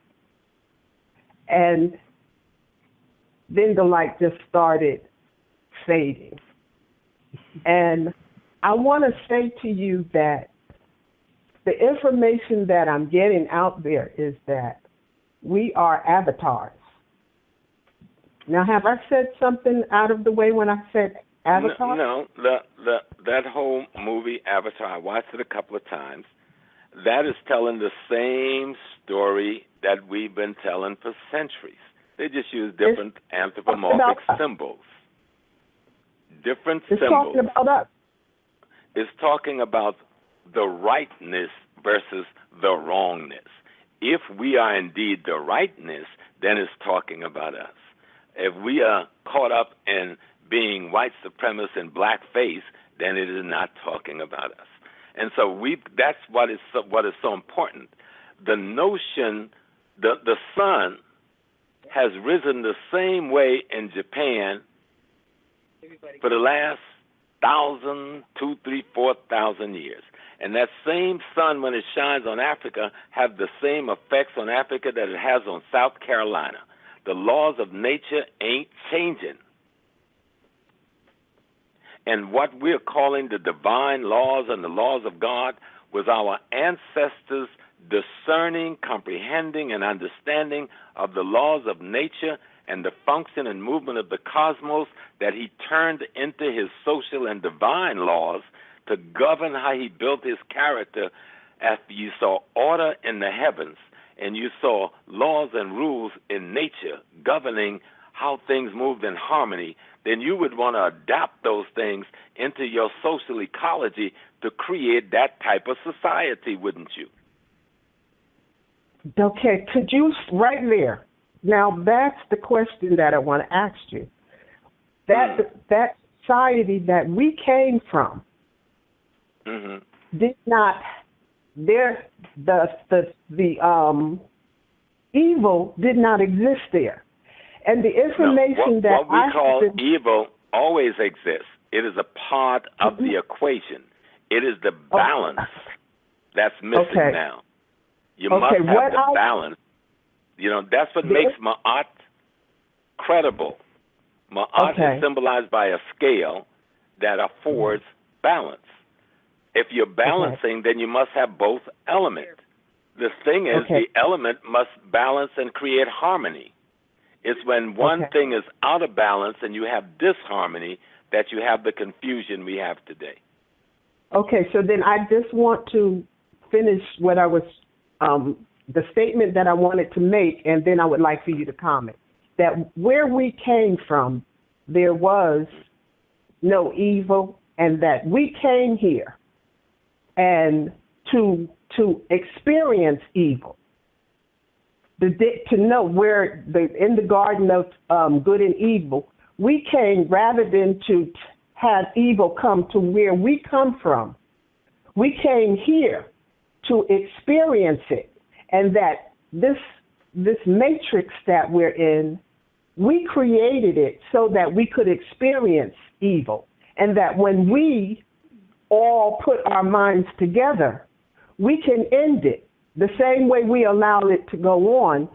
For us to have one thought, we could all end this evil paradigm. I guess I don't want to use. We could just all end this evil by having one thought, the same thought that allowed it to come into our dimension. We can have one thought to get rid of it. And the information that I have come across is that those people that are the 1% know this about us, and that this is information that they are trying to keep from us. We can end it all. Well, I like your analysis somewhat, but it's really, I would never accept it as being apropos. I don't think we came here to experience evil. I don't think we created to teach ourselves about it, because there would be no need for it. That is a very Eurocentric approach to looking at what the condition and situation is. And I didn't hear it come into European to someone African. I don't mean that as negative. I mean that in terms of their philosophical schools of thoughts and ideological perspective that have been in our environment for us to learn from, and has been influencing us for centuries. And most of it has been European, not African. Okay. All right. We're going to go to another caller. Thank you, Maxine. Let me add one little thing to what Maxine. What we call evil has always been in our environment. We simply kept it as balance. And if you look in ancient Kemet, you will see there's one statue particular of Ramses III. And on one side of Ramses is Heru. And on the other side of Ramses is Set. Now, most people like to call Set the devil and evil, but no. Set is much a divine element as is Horus, when they're in harmony and balance. And so when you see them with the statue of Ramses, you see Set on one side, Heru on the other side, is saying this man have the forces of opposite in balance and in harmony. So in the African context, there really is no good and evil, or even a concept of right and wrong. There's a concept of balance and out of balance, harmony and disharmony. Okay, so I got to go to another caller. You can have one thought. Please, Tom, just let me get this out. You can have one thought, and all of us can make changes in this life. If we all had just one thought. I agree with that. But to arrive at one thought, you must have a consistent body of information that will lead you to that place. Mm-hmm. Thank you, Tyrone. Thank you, Dr. No problem, sis. Maxine. All right, ladies and gentlemen, the number to call is 858-357-8453. We're talking to Professor James Smalls. Give us a call, press 1. Let us get your questions or comments. Joe, your mic is open. Smalls, I just want to say thanks for coming on and teaching. Thank you. I love it.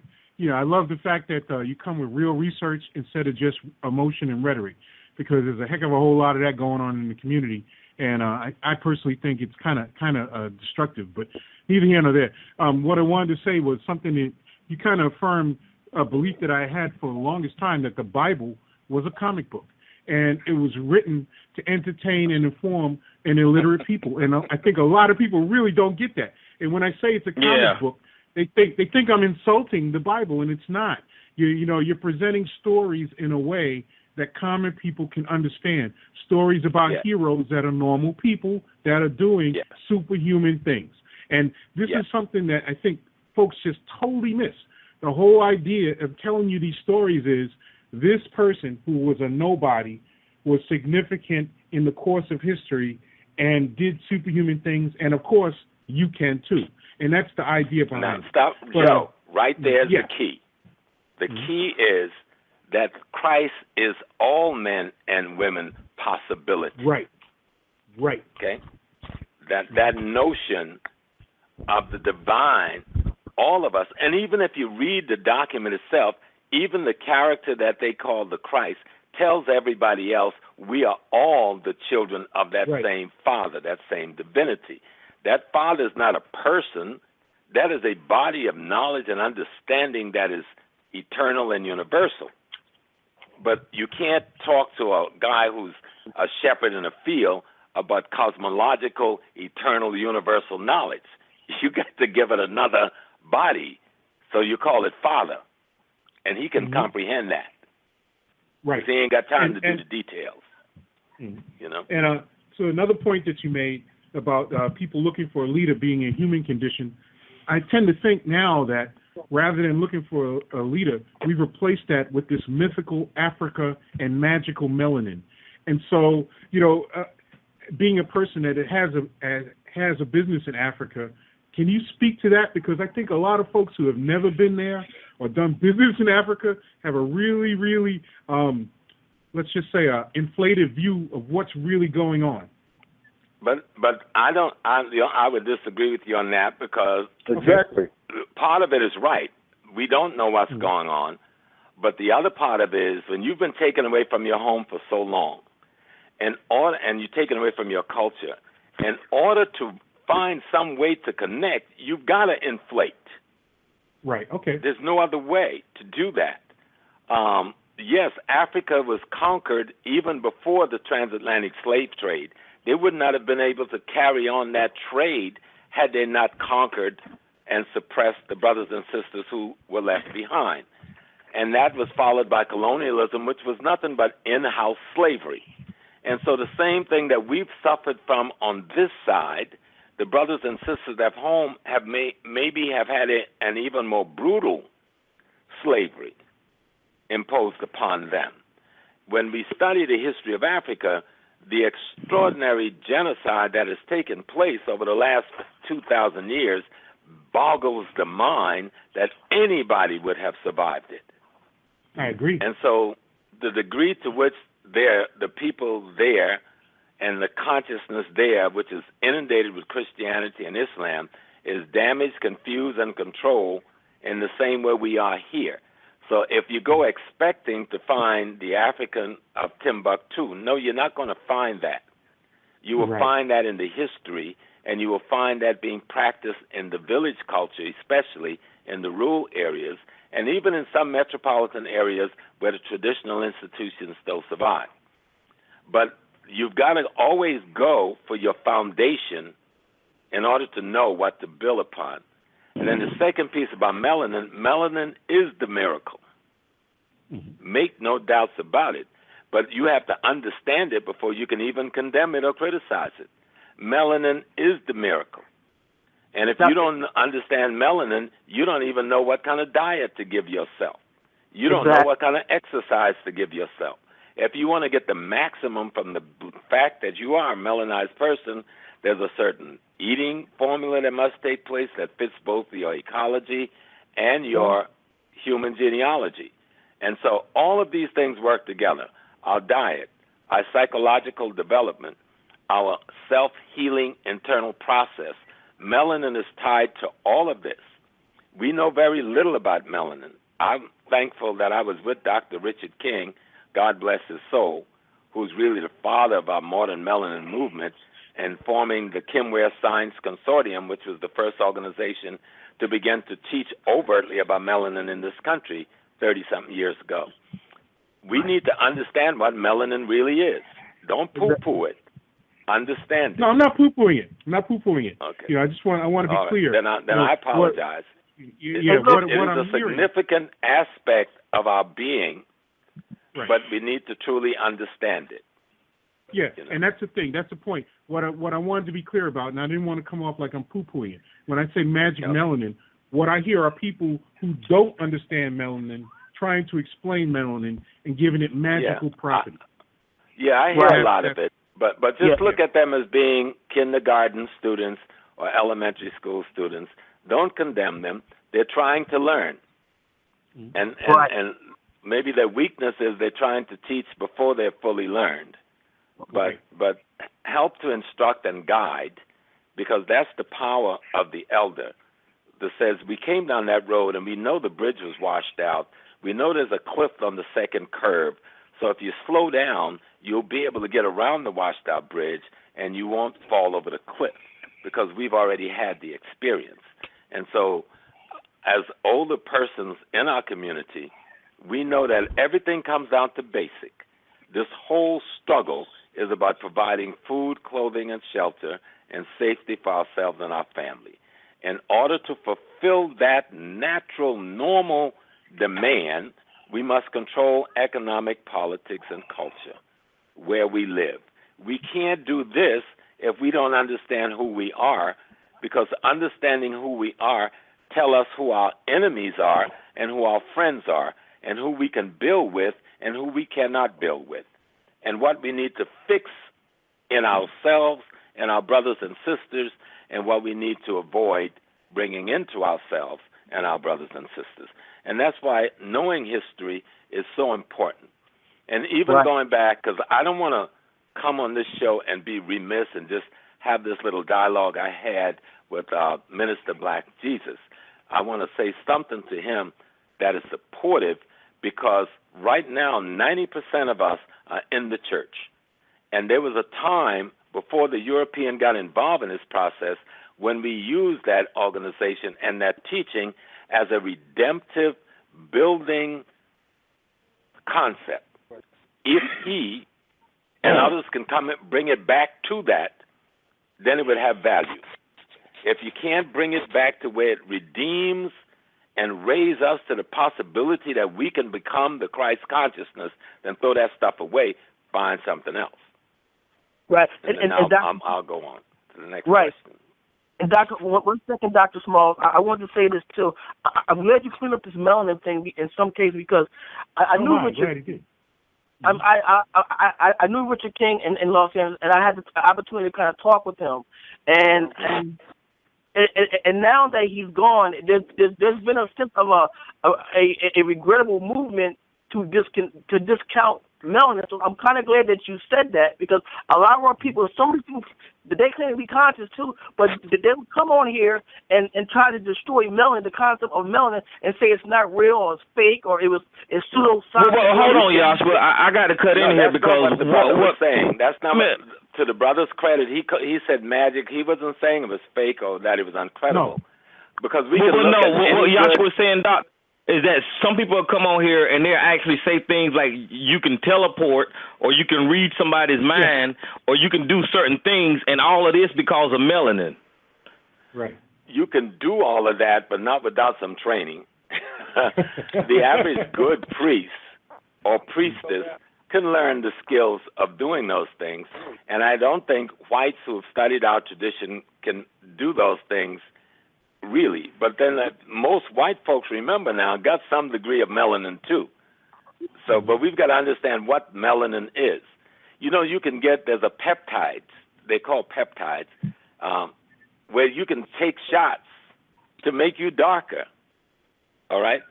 So they've got sunglasses that's made out of melanin pigments. There's places you go in, spas, and get melanin treatment. This is a billion-dollar industry around the Western world. Right. So they understand that melanin is a very significant element. We have the abundance of it. What we need to know is how to keep it healthy in us. Right. And that's where diet comes in. That's where herbalism comes in.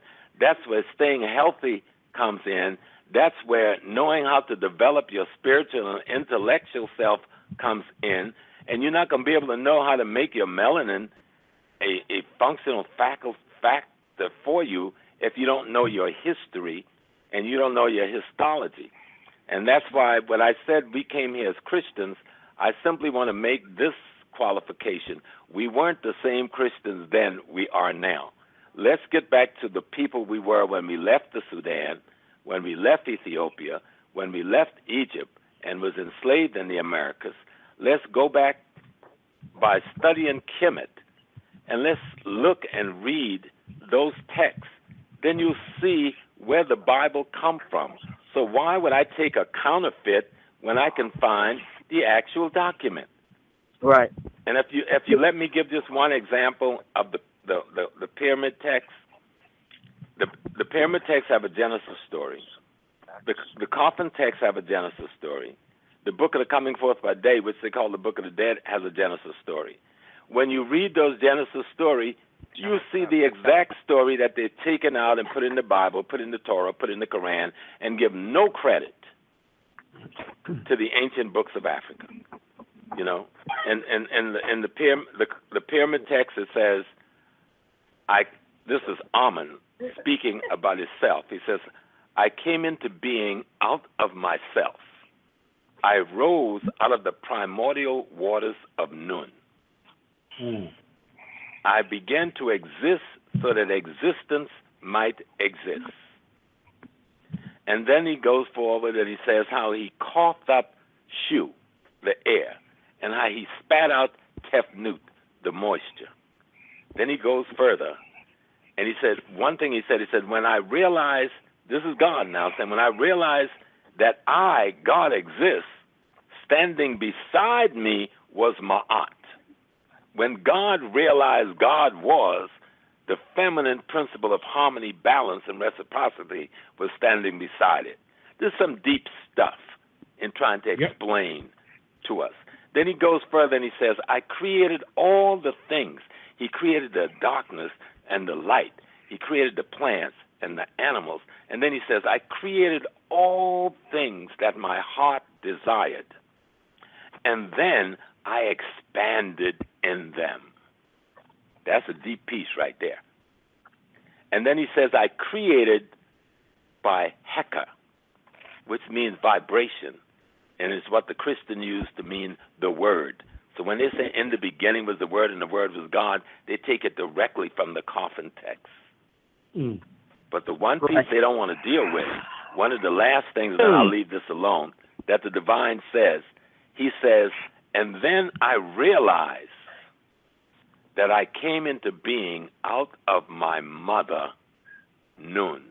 So God, the divine, omnipotent, omnipresent, omnipotent, said, I am the product of the womb of a black woman. Wow. Right. Wow. And hold on, Yahshua, because I think that Michael, is that you on 917? No, I was waiting to talk. I was just waiting for my cue. Can I talk, or you want Michael to talk first? Well, who's 917? My name is Deedon. I've called Deedon. before. Okay. Can I hold on, Deedon. I think I remember you. Sure. But I wanted Black Jesus Minister to respond about that in the beginning stuff because, wow. I mean, you can't get he doesn't have to respond because I think Black Jesus, I understand the journey he's on. And what I'm trying to say is that is a very positive journey. All I'm saying is take it back and get a deep understanding of where we were when we were practicing these things, and try to filter out the stuff that the Europeans put into it after we gave it to them. And that's really my only message to them. Well, go ahead then, caller. All right. First of all, thank you, Tyrone, for having Dr. Smalls. I'm surprised you would have Dr. Smalls, considering some of the rebuttals I've gotten on your show. First of all, Dr. Smalls, I would like to ask you, for some reason, I've been just attracting people to me for different things that I wear. And, I've been going to different cultural events and getting some more contemporary wear, not mud cloth necessarily, but kind of like the Kemet thing is coming along.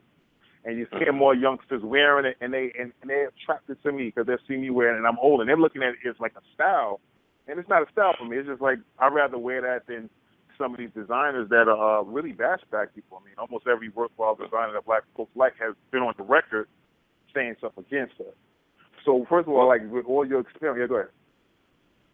Okay, with all your experience, you'd be surprised how much of the symbols that's in some of our cloth, and the symbols like an Ankh, or some of the symbols out of Kemet, or some of the symbols you see in the mud cloth, or even tie-dye. You'd be surprised how many of those symbols are embedded in our historical subconscious. And so when someone sees it, they don't know why they're attracted to it. But there's something in the subconscious. Let me explain that. Each one of us is the sum total of the genes of all of our billions of ancestors that came before us. Y'all got that piece? We are the best of our ancestors' genes. We are the highest tech model and the latest version, right? So when you understand that, what that tells you is that we are eternal, that neither one of us, though we will die a physical death and this body of matter and mineral will dissolve and the water will evaporate, the energy that dwells within us that we call spirit is eternal and has always been eternal and will simply create a new house for itself. When we have our children, we are creating ourselves. We are acting just like God. We are creators, and we recreate ourselves. You're with me? I understand. Don't let me lose you. And the Yoruba tradition, let me place it in history so it has a context. In the Yoruba tradition, they call it awo. We go and we come. And they said that we have 7 times, or 8 times, I think, to be born into this world, and 12 steps on each of the 8 birth occasions that we must develop our character. So hopefully at the 8th occasion, we have perfected ourselves so we go back and become one with God again. If we don't perfect ourselves in the 8 comings and going, then we have to go to the realm of the ancestors, and that's where the Christians got the concept purgatory from. We go to the realm of the ancestors who help prepare us again for another 8 comings and goings. Well, our theology is deep and it's beautiful, and it explains reality in a common sense way. And so none of us who are talking tonight has not always been here.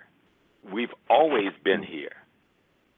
We just keep coming and going in an effort to perfect ourselves.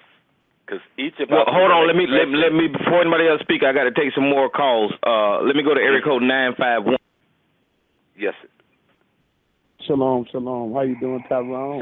Shalom, brother. How are you? Michael. All right, Dr. Smalls, this is another religious guy. He's a Hebrew Israelite. So go ahead, Mike. How you doing, Dr. Smalls? We've spoken before. I'm good, my brother.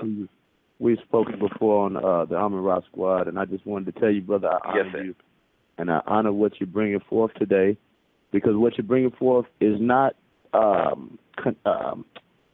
opposing my view or opposing any view that we all should be accepting. I received what you're saying today, and I wanted to ask you a couple questions, but one of the questions is regarding eldership and ancestral honoring.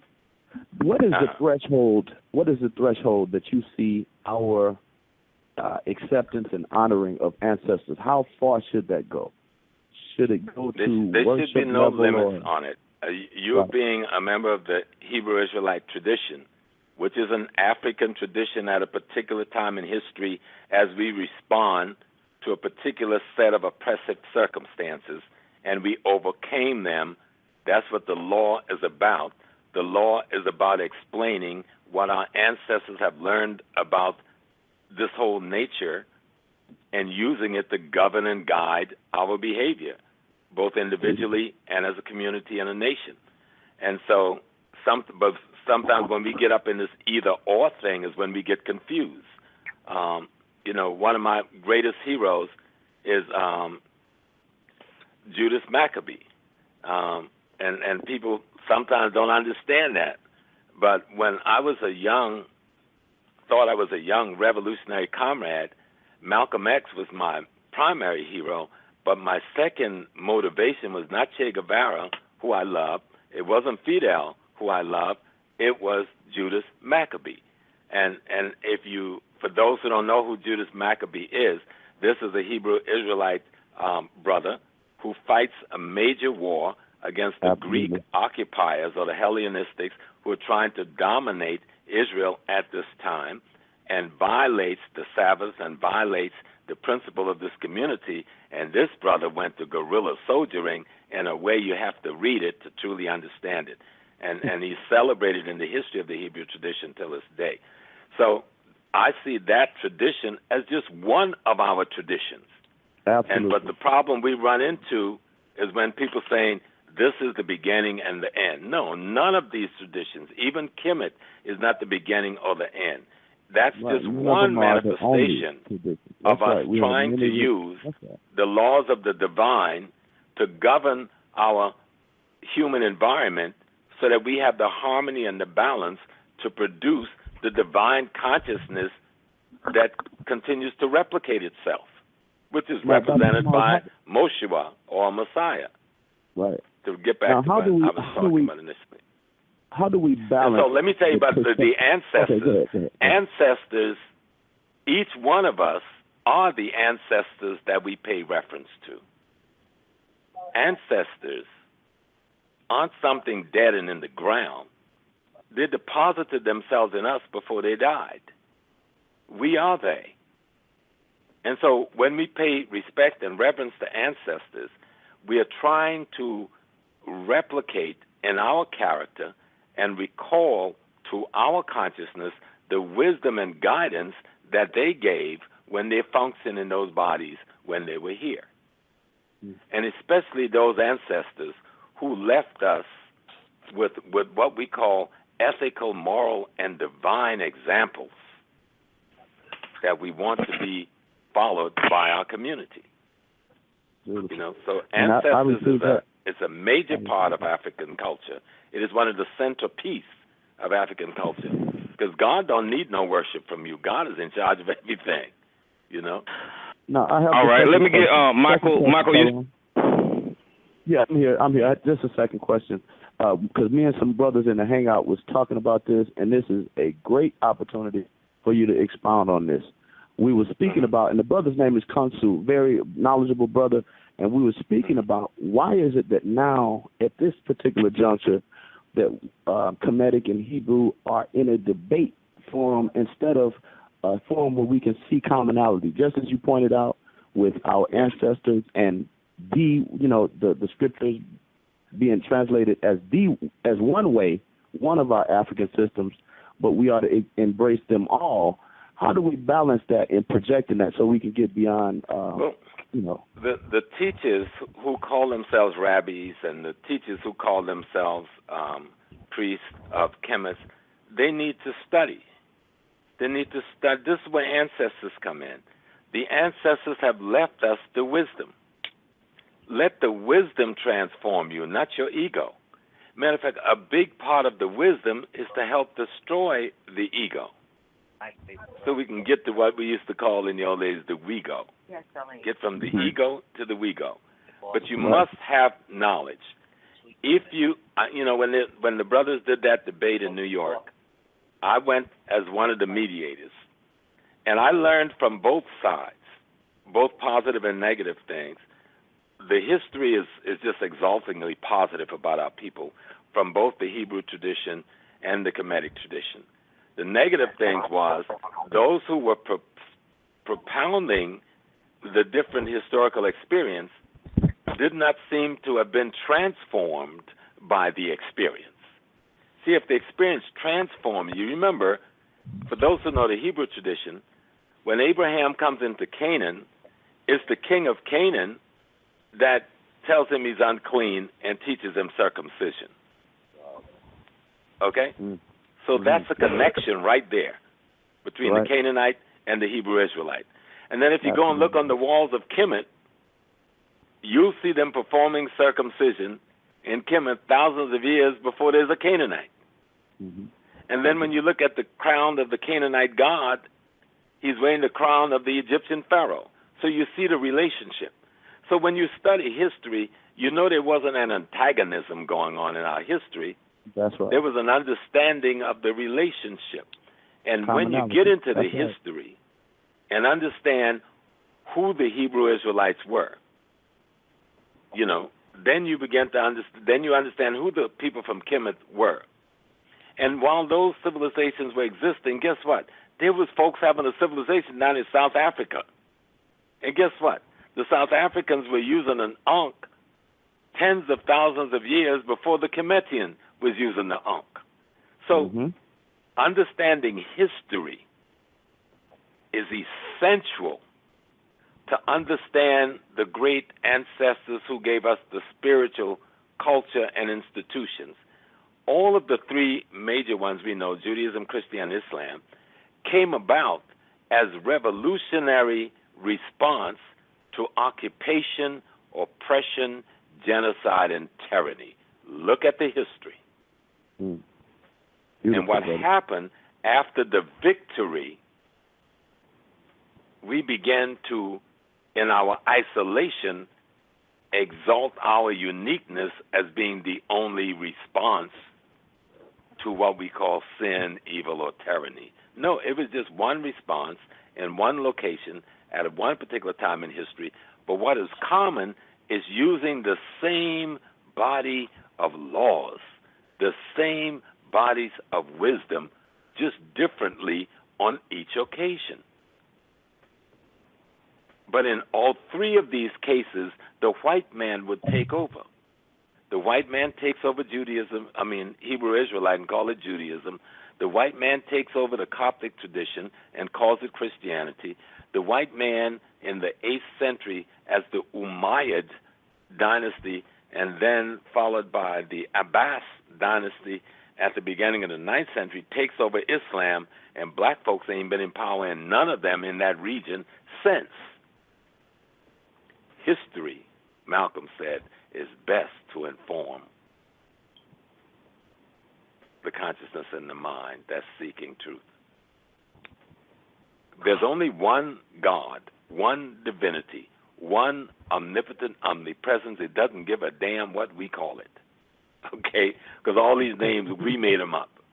Right. But the names have credibility because they represent in each of those languages a set of quality and attributes that purport supreme and omnipresent. And so that's cool. But let's understand that that's all it is. You know, it isn't you got one God and I got another God and my God, the name is this, your God. That's absurdity. That's child's discussion. Grown men discuss omnipotent, omnipresent, omnipotent, supreme is at all, by whatever name you want to call it. What it comes down to, can we practice the quality and attributes we attribute to divinity? Can we practice those qualities in our own characters? That's what spirituality is about. That's what makes it your reality. Absolutely. Y'all with me? Brother, I honor you for that. I respect that, and I receive that, and I hope all my brothers that I've been talking to about receiving commonality in Canaan, North Africa, and all throughout Africa. I hope we all receive that. So, blessings to you, Thank you, brother. You have a beautiful spirit. I like that spirit, brother. Right on. Right on. I'm learning from you, man. I'm learning from you, man. Tyrone, thank you, man, for taking my call, bro. Yes, sir, brother. We on. Where we going, brothers? I'd like to ask Dr. Smalls a question. Yes, sir. Dr. Smalls, this is Brother Black Jesus Minister. How you doing again, sir? Yes, sir, Brother Minister. Okay. I watched one of your videos a while back, and you stated that you would accept any challenges to your theories and suppositions and so forth. And I would respectfully at this time would like to request a challenge, ask you to consider a challenge with me, a debate, or what we call here on TRS a sit-down debate in regards to your beliefs versus what I believe. You've said some things, I've said some things, but, because there's time limits on the show, there's not very much time to prove what we have to say. So I'm hoping that you would accept a debate with me here on this platform on TRS. While you consider that, I have one more question to ask you. Do you, what is your opinion, and what is your opinion on atheism and agnostics? And one more question.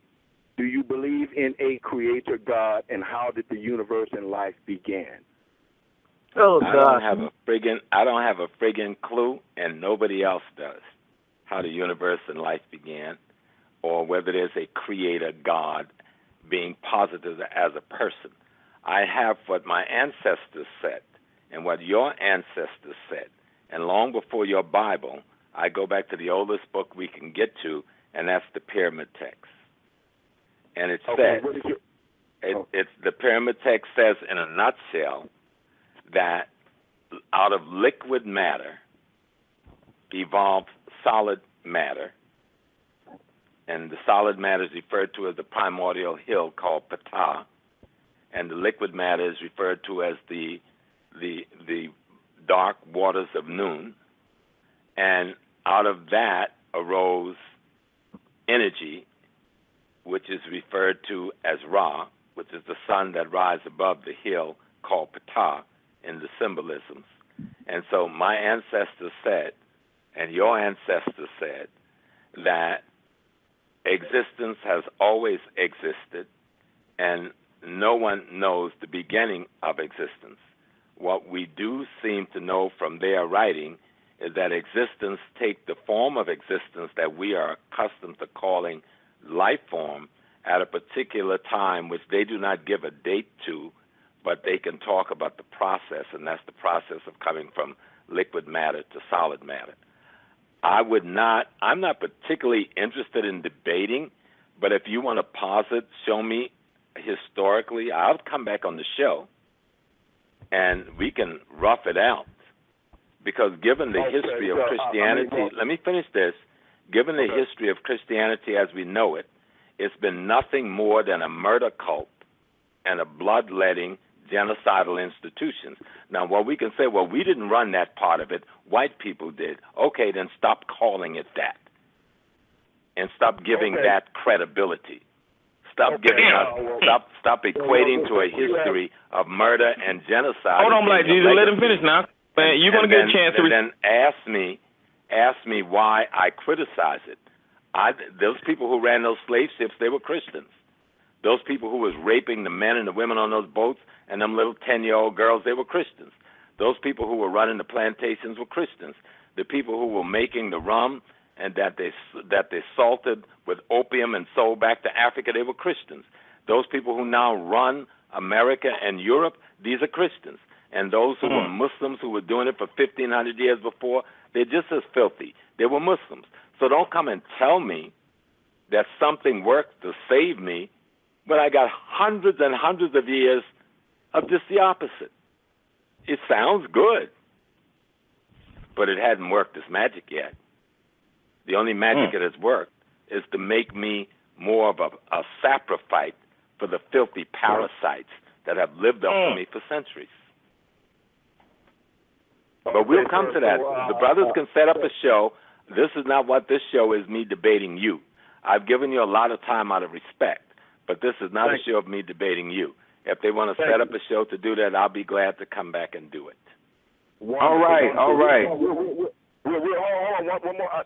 The last question that I asked you was, and I'll ask Tyrone to set that up. Oh, about I don't. When agnosticism. What is your opinion about agnosticism and atheism? It comes down to people's belief, and usually people turn to belief when they don't have knowledge. And many belief is rooted in the fear of the forces that affect us in our natural lives, daily lives, that we don't understand. So we create the mythologies that create the fears that dominates how we form our ideas and behavior towards things. I've seen people who say that they're atheists, but if you have a conversation with them, you see they believe in something greater than themselves. I've seen the agnostics who believe that, it isn't just one being, that there is, and the African system really is closer to the agnostic system because it says that God is every and all things at once, and each of us are an expression of an aspect of that divine essence. Like in essence, the Africans believe that we are all cells in the body of God, and as such contain all the elements of God. But that's another longer theological discussion we can have when you and I come back. All right. I'll be down for that. Sir. Thank you. You're welcome.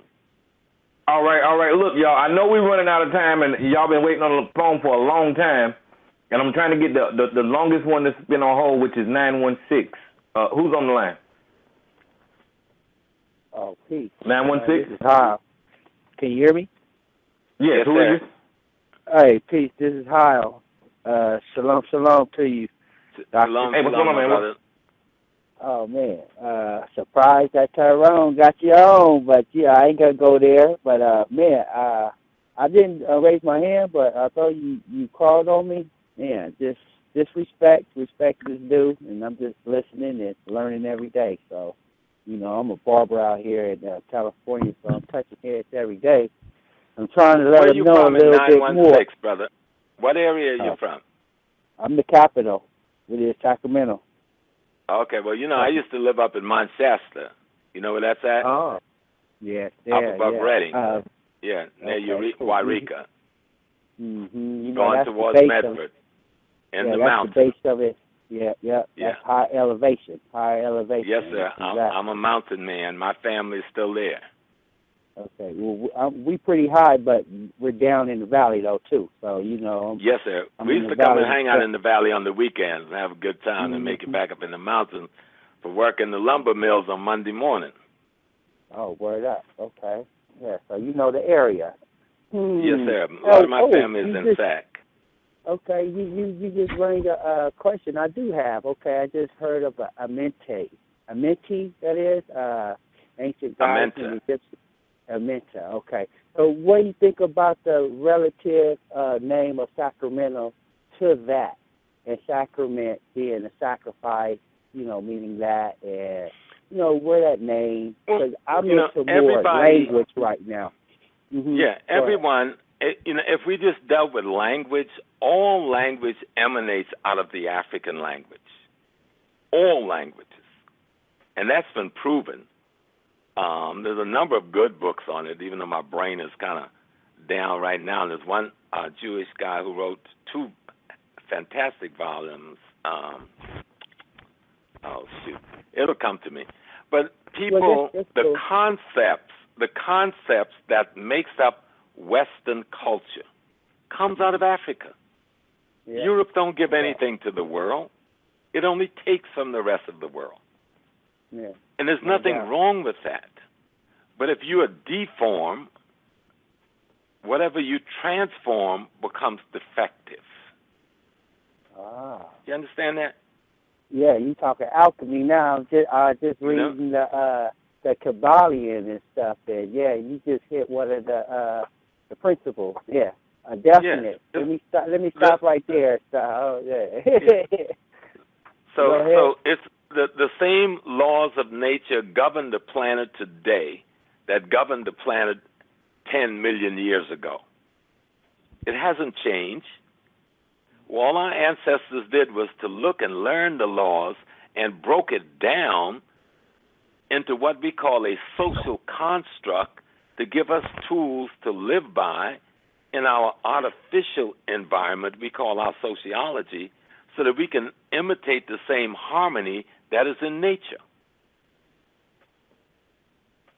But we're scared to go there sometimes because it's easier and simpler to have a mythical superhuman being as God governing and controlling you. That's not what Africa taught us. See, and right there, you hit the point, because what I'm finding out, because I'm working around a lot of people come through, different people, barbers and stuff, and what they're scared of is symmetry. It's like, people say, we talked him up, things of that nature. Just an example. And, we actually have the ability to draw things to us, and they're not knowing that that's what they're doing. You feel me what I'm saying? Because it's like today I'm hitting points like every other hour and stuff, and the other barber, he's looking at me like, all right, you don't have that power, like doubting it. And I'm showing him though. I'm but showing remember, him. He's coming out of a European Christian consciousness, which doesn't allow him to accept certain things as real, because it inflicts a fear in his subconscious that he will be punished by the divinity that has been taught to him. And until we erase this implant from our consciousness, we're not going to be able to create a healthy African consciousness, because there's some blockers. Now, Dr. Wade Nobles have wrote a new book. He calls it The Island of Meme, and he spells it M-E-M-E. I call it Mimi, and he said, no, it's the Islands of Meme, the Unfinished Revolution. And what he does, he looks at Haiti, at the consciousness of Haitian people as prototypical to the consciousness of all oppressed African peoples. And what he says in that is that the way the European have arranged the information that informs our consciousness blocks us from receiving information that is African-centered. Right. That's some deep stuff right there. Okay, and now, that's right there. That's what I'm calling the bug, because in actuality it's a race. It's like they're racing you towards something because they see, because they can tell if you up or not, and what degree or whatnot. Certain white cats out here, they measuring us and stuff, but I'm up on it. But they're trying to race to a certain point, and it's like it's a facade. I'm finished that. So it's like they're trying to put it on a stage play to capture my attention, to draw me away from just that knowledge, what you're saying. Because at times I can feel that. I can feel something trying to come in, but it's just like cut. You feel me? Yeah, so the self-destruction is built in us based on the information that makes up our consciousness. Now, if somebody can tell me, well, I'm a black man, then I ask, what black body of information makes up your consciousness? So if your consciousness is made up of a body of information that has been packaged and designed by white supremacists, then you're just a white supremacist in blackface. And so in order to deal with this common white supremacist in blackface, which is most of our people across the African world, we must begin to eradicate from our subconscious the belief systems that validates the body of knowledge that corrupts us in such a way that we can't even receive authentic African wisdom. Did that make sense? Oh, yeah, because I'm learning the difference of the authentic information that's coming through from, repetition and, rhetoric type of stuff, like going over what I already, what came to me, trying to change my point of view of things. Because that's really that's all that is. It's like white noise. It's static to me, So that's what I'm trying to make them understand. Well, let me correct myself. I'm not trying to make no one. But just trying to explain that you're not black. As much as you guys keep calling yourself that, you're putting out a certain frequency where you're blocking yourself. So, just that simplicity. I would call you on that to see, because black may be evil in the white man's consciousness, but black was never evil in the black man's consciousness. And if we allow his consciousness to govern the labelings that's available to be used, then we've restricted our ability to define ourselves. Okay, I go with that. That's a bet, because that's just like excuse it, but nigga. So yeah, knowing what that's about. A Spanish word for black. It started out as a Spanish word for black that was mispronounced in a corrupted way by Irish and Scottish immigrant oppressors in America. And then we let them determine and create a dialogue about the word nigger that had nothing to do with reality. It was nothing but a deflection so that we wouldn't have a real discussion in America about race. Okay, there it is. There. Okay, so now what is? But let's not take up too much time. I know there's a lot of other callers. Let's try to bring as many people in as possible. This is I was enjoying the conversation. I can go all day.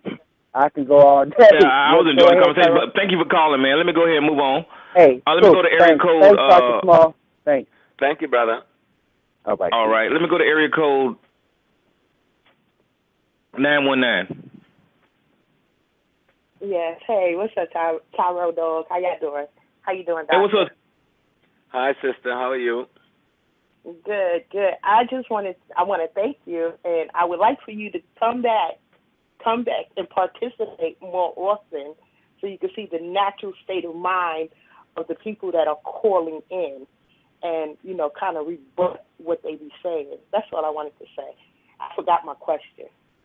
All right. I'll be happy to come back anytime the brothers invite me. I'm glad they did, and I've been enjoying myself.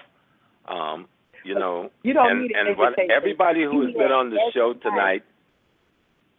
You don't need an invitation. We're here every night at 9:00. Come back. Oh, I can just call on in? Oh, shoot. I'll be on here all the time. Y'all will get tired of me. But I'm telling you, got to watch them when you're dialing on the weekends, because on the weekends they get crazy.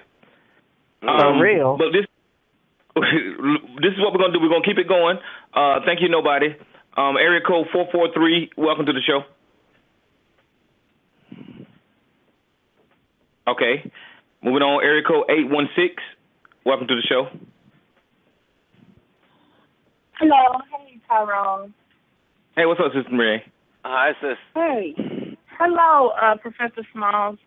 Thank you for coming on, and it's an honor to speak with you. And I just wanted to ask you, I don't know if this was touched on earlier, but I saw the interviews you did with Irritated Genie, and I share many of his same beliefs on the feminizing of the black man and the masculinizing of the black woman. And I think it's something that many black folk do not want to deal with. They don't want to hear about it or talk about it. But I wanted to ask you, can you tell us a little bit about how the LGBT movement began to co-opt out of the Black Power movement as it relates to academia? Oh, yeah. Well, I have to rake in my consciousness, because that wasn't the consciousness I came forward in tonight. But that LGBT, I never really get that right. You go back to the white woman's movement, and it was emanating out of the Irish and Jewish community, but primarily the Jewish Marxist community, which was their thrust into the African American community in an attempt to control our ability to strike back against our oppression by controlling the method and means by which we would strike back. And so one of the things that arose was the white woman's movement, or the feminist movement, in the 60s and the 70s, trying to pair themselves with our movement, trying to say feminism as a movement for freedom was equated to the civil rights and the human rights movement of African American, which is a bunch of crock, because those same feminists was the ones who raised the male white supremacists, and those same feminists was in full partnership with white supremacy throughout its history. Only when they needed a weapon to try and neutralize our struggle for freedom, they created a bogus struggle for freedom, which was you bringing it home, Doc. right movement. And so we have to understand the root and the source of it.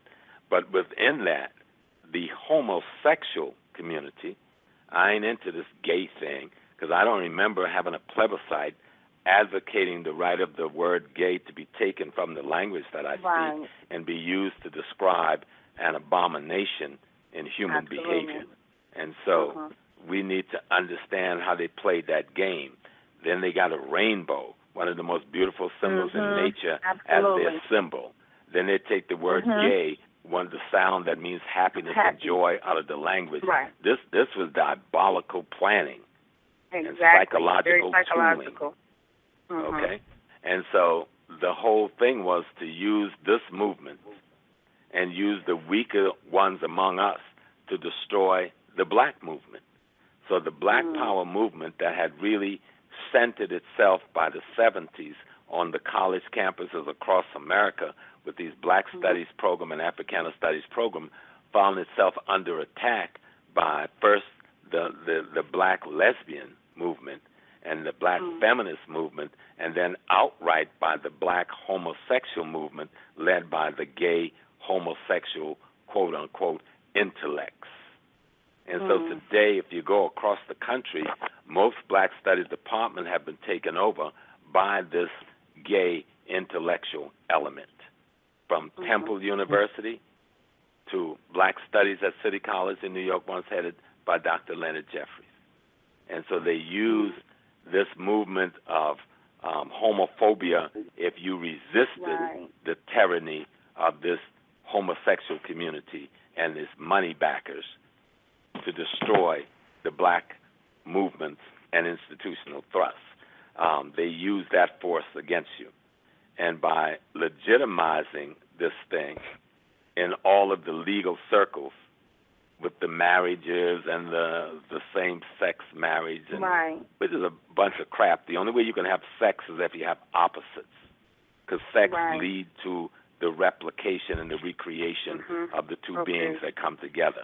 So if it's not opposites and it can't reproduce itself, you can't describe the act as sex. But we've allowed them to bamboozle us with false language and false premises, and then use the legal structure of America, imitating and mimicking what we did in the 60s to change rules in the civil rights movement, to put themselves back in charge by destroying the gains of the black achievements of the late 50s, 60s, and 70s. And this homosexual culture is not something that was just given birth to. This is the culture of Greece and Rome. This is the culture of the Catholic Church. This is the culture of the main Christian churches throughout Europe that had Christianity, gave it a cover for itself. But once the cover fell off of them with all the atrocities in the Catholic Church, they said, what the hell, let's go for broke. The people we call the Jews, who have taken over the culture of the black Hebrew Israelites, they have been, these are the same Greco-Roman homosexual children that invaded the Middle East, so-called, in the first place, or Northeast Africa. So history, again, will instruct and inform us on who these people are. And our contemporary modern history, when we look and see how on each occasion when significant black political and economic movement was afoot in the black community, they used the black gays, so-called black homosexual, with their white homosexual and feminist partners to destroy the black political thrust, to destroy the black African-centered educational thrust, to destroy the black economic dominance and development. The history is there to study, from Berkeley to New York, from Miami to Sacramento, from Chicago to Houston. You'll see the same formula. Well, I got to interrupt you and Renee just to make this announcement for the TRS audience. Renee, you got a strong biker, because when he was speaking, I could have sworn down there was the exact ideology that you speak. So that's good. That, I mean, do you agree with me? Yeah, absolutely. Yeah, it's just really good to hear this from someone I respect, the elder, someone who's been, doing this for so long.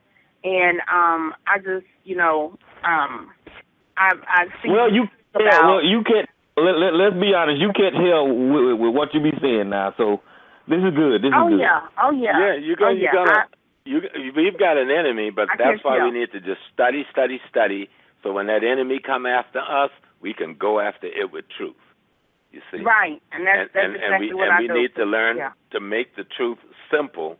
So when we explain it to our people, even though they're in a catatonic state of mental dominance, they can begin to understand some of what we're saying.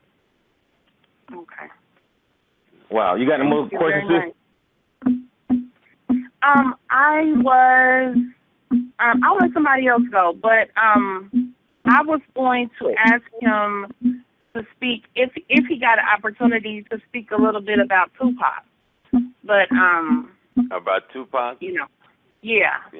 What about Tupac? I heard you speaking about him, that you spoke to him before he died or something, a couple of days. I've known him since he was a child. When we knew Tupac as a child, he wasn't a famous rapper yet. Tupac's mother, Afeni Shakur, and Afeni's husband, Lumumba Shakur, got married in the bedroom of Ella Collins, the sister of Malcolm X. A couple of years later, me and my wife, Carol Tundra Small, got married in that same bedroom of the sister of Malcolm X.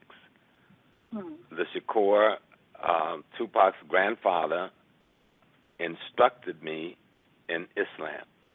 I took my shahada out of the mosque in which Tupac's grandfather was the teacher, Imam Shakur, in Elizabeth, New Jersey. And so I would meet Tupac when he became, at the end of his teen years, because he was liking and trying to date one of my daughters. And I didn't want my daughter dating no crazy, backwards rap person. So we weren't the happiest campers. But when he got shot, my daughter called, and I was one of the first persons at the hospital with the Sons of Africa to offer him security and protection. And we some things I dare not talk about for all the obvious reasons. Right. Because he was removed from that setting and had to go in hiding and so forth and so on. But he had called the house the day before he died, or 2 days before it was the day before he died. 2 days, because it was about 48 hours. And he was talking to Naja, and he asked to speak to me, because we had a little tete-a-tete over some other political issues through Sister Soldier and others, communicating as we communicated with the young people between one another. And he told me that he needed to talk. And I said, fine, I'm always here for the youngsters. And he says he was coming back to New York after this fight was over in Vegas, and he wanted to sit down because him and Biggie, he says all the stuff they run about Biggie and I is not as true as they're saying. Biggie and I, we talk, we're trying to do some stuff together, and we really got a big piece we're trying to pull off. And I said, what is the big piece? He said, we wanted to take control of distribution of rap music from the white folks. And I said to him, you understand that this is the Jewish and Italian mafia you're talking about? He said, we understand. And I said, you need more brothers than just you and Biggie. He says, no, we got a lot of other young rappers with us. We just want to get some advice from you on how to organize. Well, after we finished that conversation, I would not get an opportunity to speak to him again because he would be killed the next day. And so that's why he was killed. But he was killed that day, and his cousin and another rapper was killed in Jersey the next day, which nobody talks about. And there was a few other youngsters assassinated within the course of that month, which no one talks about. And it all had to do with Tupac's attempt, along with Biggie and others, to get control of the distribution of rap music from the criminal European element that controls our music. And if you remember, what was it? James Ntume had told us about the Columbia study, which was a study that Columbia Records, I think it was in the late 50s or early 60s, asked Harvard University to do on their behalf. They said, how do we control this black music without having to keep, beating up people, broken their arms, killing them, doing all this stuff. How do we control this thing and not have the antagonism that occurs? And the Harvard University study told Columbia Record the way to control it is to control distribution. You can let them have their labels. You can even let them have their originals and all of that. You can let them have their record companies. But you control the distribution, and you control the music industry. And so when Tupac and them went to take control of that distribution, they were trying to take control of a multi-billion-dollar industry from some of the worst criminals in the Western Hemisphere. And it cost both of those brothers and others their lives. Wow. Dr. All right. Well, 1 second. Well, I didn't know how long Professor Smalls was going to stay with us tonight, but there's 21 minutes left on the show, and I will schedule a second show so we can continue to talk on through the night. But I didn't know how long that you wanted to stay with us tonight. I've given you a lot of time. I haven't eaten my dinner yet. I want you to know. Uh-oh. Yeah. Well, let's do this right. Let's end it like this right here. Let's tell people how to contact you, how to friend you on Facebook. Give some information. I'm pretty sure they already know, but just on Facebook. I need to make some room for some new friends, but it's James James Small, and that's how you'll find me on Facebook. And then I have a website called ProfessorSmallAfricanWorld.com or ProfessorJamesSmallAfricanWorld.com. You can reach me there, or you can reach me at my email, Amponsa3, AMPONSA3 @gmail.com. And can you say that one more time? A like apple, M like magic, O like orange, N like Nancy, and Pon, AMPONSA, the number 3 @gmail. And you can go to our website for our hotel. It's called the Sanaa Lodge.com, SANAA Lodge.com. It's a 30-room villa that some of us who are Pan-Africanists own in Ghana. Oh, wow. And you can contact me at any of those sites if you want to help us. We are struggling economically because of that Ebola scare. About 20 of the hotels in our regions have closed, the smaller ones like us. But we're trying to survive. We have a staff of 40 people. We had to cut down to 19, which I hated to do. But we're trying to stay afloat and stay alive, because if we close, it'll cost so much more to try to open up again. Hopefully the tide will start turning this summer. Okay, let's get away. All right, wait a minute, Yashua, let me... Right. Who is that? Hold on for a minute, guys. I want to remind you, Professor Smalls, about the Black Jesus Minister. Yashua will be getting in contact. Okay. Yeah, we'll discuss that later. That'll be a good dialogue to have. But okay, somebody got their back. I will stay on the show until the end. I don't have to leave. We got 20 minutes to go. We can do the other. Okay, cool then. But right, I do want to make one other comment. Caller is. 1 second, Tyrone. I wanted to ask him a question about Assata Shakur. I want your perspective on, do you think now that there's so much talk of the negotiation with Cuba, do you think that they're going to give her up now, or probably not? I have no idea what Cuba will do, but given the history of Cuba, I doubt that Cuba will give her up. I mean, and I know Sister Assata. I have not seen her since she went to Cuba. Zaid Shakur, her husband, was my best friend. That was murdered on that turnpike. Assata is my sister. I was willing to die for her then. I'm willing to die for her now.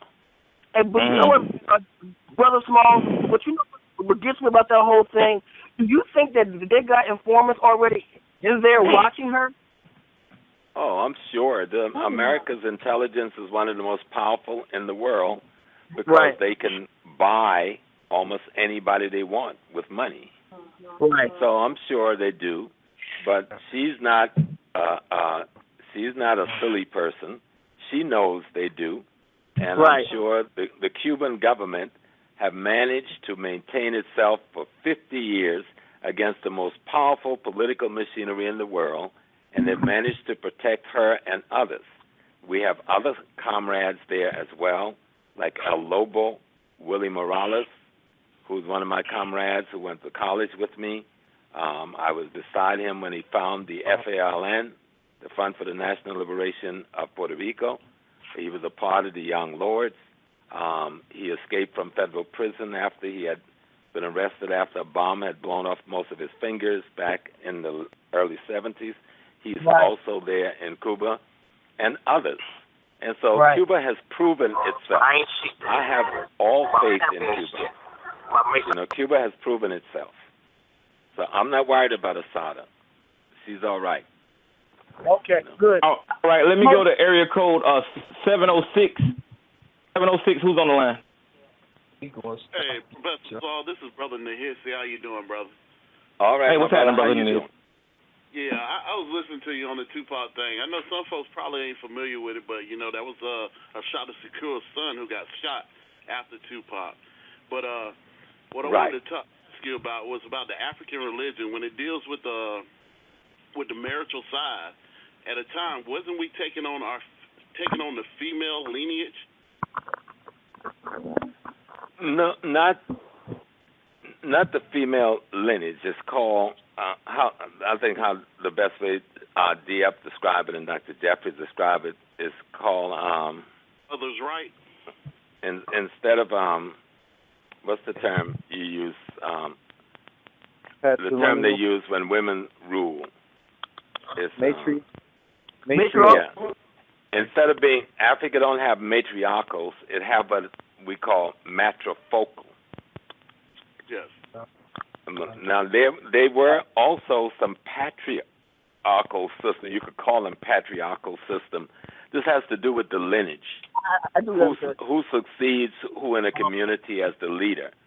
But throughout Africa, it is the female who chooses the leaders, even though in the final council would be males who would prepare, train, and ascend them. But the female who raised the leadership from the womb to adulthood knew who was the most appropriate and best equipped to lead that community spiritually, intellectually, and politically. And so they would recommend the person to replace the king. Okay. You understand the concept? Yes, sir. One of the best example of it is to look at the system in Ghana among the Akans in Ghana and Ivory Coast. In Ghana, among the Ashantis, they have a leader they call the Asante Hene. Now, in Africa, the son of the king cannot replace the king. It has to be the son of the king's sister. Yes, yes. And that choice is made, and the king's sister is the one that's called the queen mother, not the king's wife. The king's wife does not have a title. You understand? Yes, so sir, the king's sister must prepare the next generation of leaders. She don't know which one of the children she have, or among the multiple sisters, which one of their children. So they must raise all their children to take the place of that leader. And when that leader dies, they must select, the women select the best and most prepared spiritually and intellectually of the youngsters to take the place of that leader. And they recommend that to the council of elders, which is male, who would then put the person through further examination and training and preparation to see if they are fit to sit the stool. And if they are, then that would be the leader. If not, you send them back to the female and says, we don't think this person is appropriate. But if the female says, nope, we disagree with you, and send them back, then that's the king, and there's nothing you could do about it. Okay. And so to follow the lineage, you would trace the bloodline through the female, because that's the assured bloodline. You know, it's like we say jokingly in this culture, mama's baby, daddy's maybe. Well, in Africa, they made an assumption that we ain't sure who daddy might be, but we absolutely know who mama is. And so that's how you trace the bloodline. Okay, I appreciate that expounding on that, Brother Professor. You know. So that's the best I can do with that one. Yeah. All right, thank you. I appreciate it. Yeah, go ahead. Who is that? Yes, sir. Yes, sir. This is Black Jesus again. I'll be quick. Lord. Some of us have been communicating online while you've been talking, and we were kind of unclear on what your statements were and what your belief was in reference to the Bible. Now, I understood what you said about the KJV, but what is your belief in reference to the Coptic Bible that existed before the KJV? The Coptic book, those books, even the King James Version, have retained a lot of the ancient wisdom. Okay? But the Coptic Bible is probably the closest to the original body of wisdom that comes out of Kemet. You remember the Coptic church is in Egypt. That's Kemet. Okay. The language we call the Coptic language, that's Medu Neter. So let's not talk about the Copts like they're some different dudes, even though today many of the Copts are made up of the white invaders and the Arab invaders, but there's still the indigenous black population in Egypt, and many of them are still in the Coptic church too. The church in Ethiopia, it came into being out of the Byzantine church, which is the father or mother of the Eastern Orthodox Church, which was the church opposing the Coptic church, but in its design, it carried almost all of the components of that church. But when the Byzantine Empire would fall very quickly afterwards, and Ethiopia would be tutored under the Coptic church until this day. And it wasn't until the 1930s that Ethiopia got its own bishop. His bishop was always sent from Egypt, from the Coptic church. So much of what we call the Ethiopian church today is the ancient Coptic church, which, what's the brother's name, who broke away during the Nicene Conference? Talking about Arius? Arius and his followers, and the group that held that belief that they held, they become some of the, before the Coptic church was, as we know it, a Coptic church, it was these monasteries where they were studying how they would present this body of wisdom. And some of those ancient monasteries are still there in Egypt today. And so I have a lot of respect for the Coptic church, and I have a lot of respect for the Coptic tradition. I have a lot of respect for the wisdom in the Bible. Let me be very clear. Let's not confuse the wisdom in the Bible and the theology that is Christianity. That's two completely different things. And then the Christian church as an organized institution, that's a third thing. So you got a church with its bodies of rules and laws and governance. Then you got a theology with its belief and interpretation. And then you have a document. And all three of those things is worthy of deep discussion. Okay, and so my final question is, do you believe in the Black Hebrew Torah? And again, do you believe that Yeshua, who was called Jesus in English, that he existed or did not exist? No, I don't believe. And let's not play with this, brother. You had 400 years to make this shit work. It didn't work. The Christians have had 2,000 and something years, and it hasn't worked. So let's stop it. And the Black Hebrew Israelite, let's give a wake-up call there, too. Let's look at this Torah that they're using. Is that the Torah from the cracker Jew? Or do you have some original Torah? Break out your original manuscript and show it to me. Let's take the best of the wisdom of those books and find out where the roots of them are. For anyone to talk about the Bible and the Torah and do not mention the book of the coming forth by day and do not mention the coffin text, the pyramid text, and the book of Gates, you're either ignorant or disingenuous. Now, I don't know which one it is, but I don't have time to play Because if the cracker had not kicked our behinds, we would not be talking about Christianity, we would not be talking about Judaism, and we would not be talking about Islam.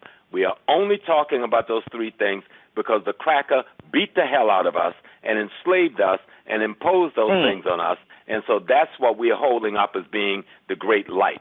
Well, all of those little miniature lights come out of a greater African light, and we have the knowledge today to go back to the greater African light. That don't mean we can't use Christianity, but if we can't use it no better than we are using it, we need to throw it in the garbage somewhere or use it. Show me its effectiveness. Show me that it works. Show me that it can clean up a community. Show me that it can organize it economically, politically, and culturally, and I'll come and join your church. But don't tell me about a failed institution simply because the dominant group is the one who is in control of it. Okay. You know what? I don't go. Wait a minute. I don't go to church or nothing like that. For some reason right now, I feel like saying amen. I don't know what that feeling is right now, but I mean, you understand what I'm saying, Black Jesus? It's amen is satisfied. Amen is satisfied. Amen. Amen. There we go, brother. All right, ladies and gentlemen, we got 6 minutes left before the top of the hour, and we will be doing a second show.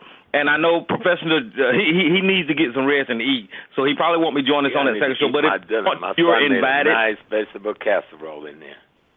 But look, let me tell you, we're going to be on for 3 additional hours after you leave. So if you feel after you get done eating, if you want to call back in and listen to us, you can. But let me go to area code 214. 214. Who's on the line? Black Power family. Black Power. Hey, Black Power, what's going on, mama's boy? What's going on? Listen, I kind of came in on the tail end, but I just wanted to say just something real short. First of all, Brother Smalls, I watched your video with the irritated genie. It's I already kind of knew about you, but when I saw y'all two, he gave you a small interview, I suppose. It was great. I enjoyed that immensely. I appreciate what you out there doing for us, for the black family. I appreciate what you've been doing, what you're gonna do. And listen, I'm in your honor just to be on the phone with you. But I just wanted to drop that down there. I'm honored to be on the phone with you, and I want to tell people, because people say that a lot, but one thing that my teachers all taught me, the more you gain understanding, the greater servant you must become to those who don't have that understanding. I am your servant. Anyone who have knowledge and whatever little thimbleful of wisdom we do have, we are given that so that we can come and serve those who don't have it. Otherwise, it is worthless and it is useless. Wow. That's Black Power right there. Yep. There it is.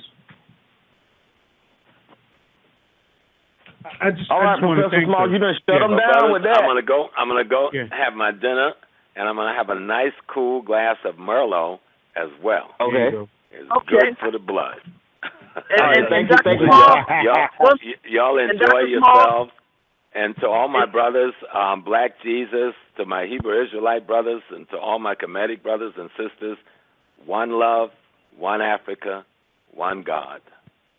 Peace and love to you. And Dr. Small, I just want to say thank you again. Thank you very much. And like we said, you're always welcome. Now you know about Talk Real Solutions and what we all about. And this is what we all about. We'll talk during the week on setting up that second show, so me and Black Jesus can kick it and have fun. I just want to tell him he's on point, but I don't get the sense that he knows the point he's really on. And if he can show me that, then I can say, right on, my brother, because we've got something, like I said from the beginning, that thing we call the Bible, including that King James Version, which is the worst of it, still contains the bulk of its literature is the wisdom that is universal and came from Africa to begin with. But what is the difference between the document, the theology, and the institution of the church, and its functionality and its production to our people? is where we need to draw the line and ask the questions. Yeah. So I'm going to go have my dinner and relax for a minute. Got to go in line for a while, and then I may come and check y'all out before you close out. All right, Doc. All right, brothers. Peace and blessings to everyone. Yes, sir. All right, thank you. Thank you.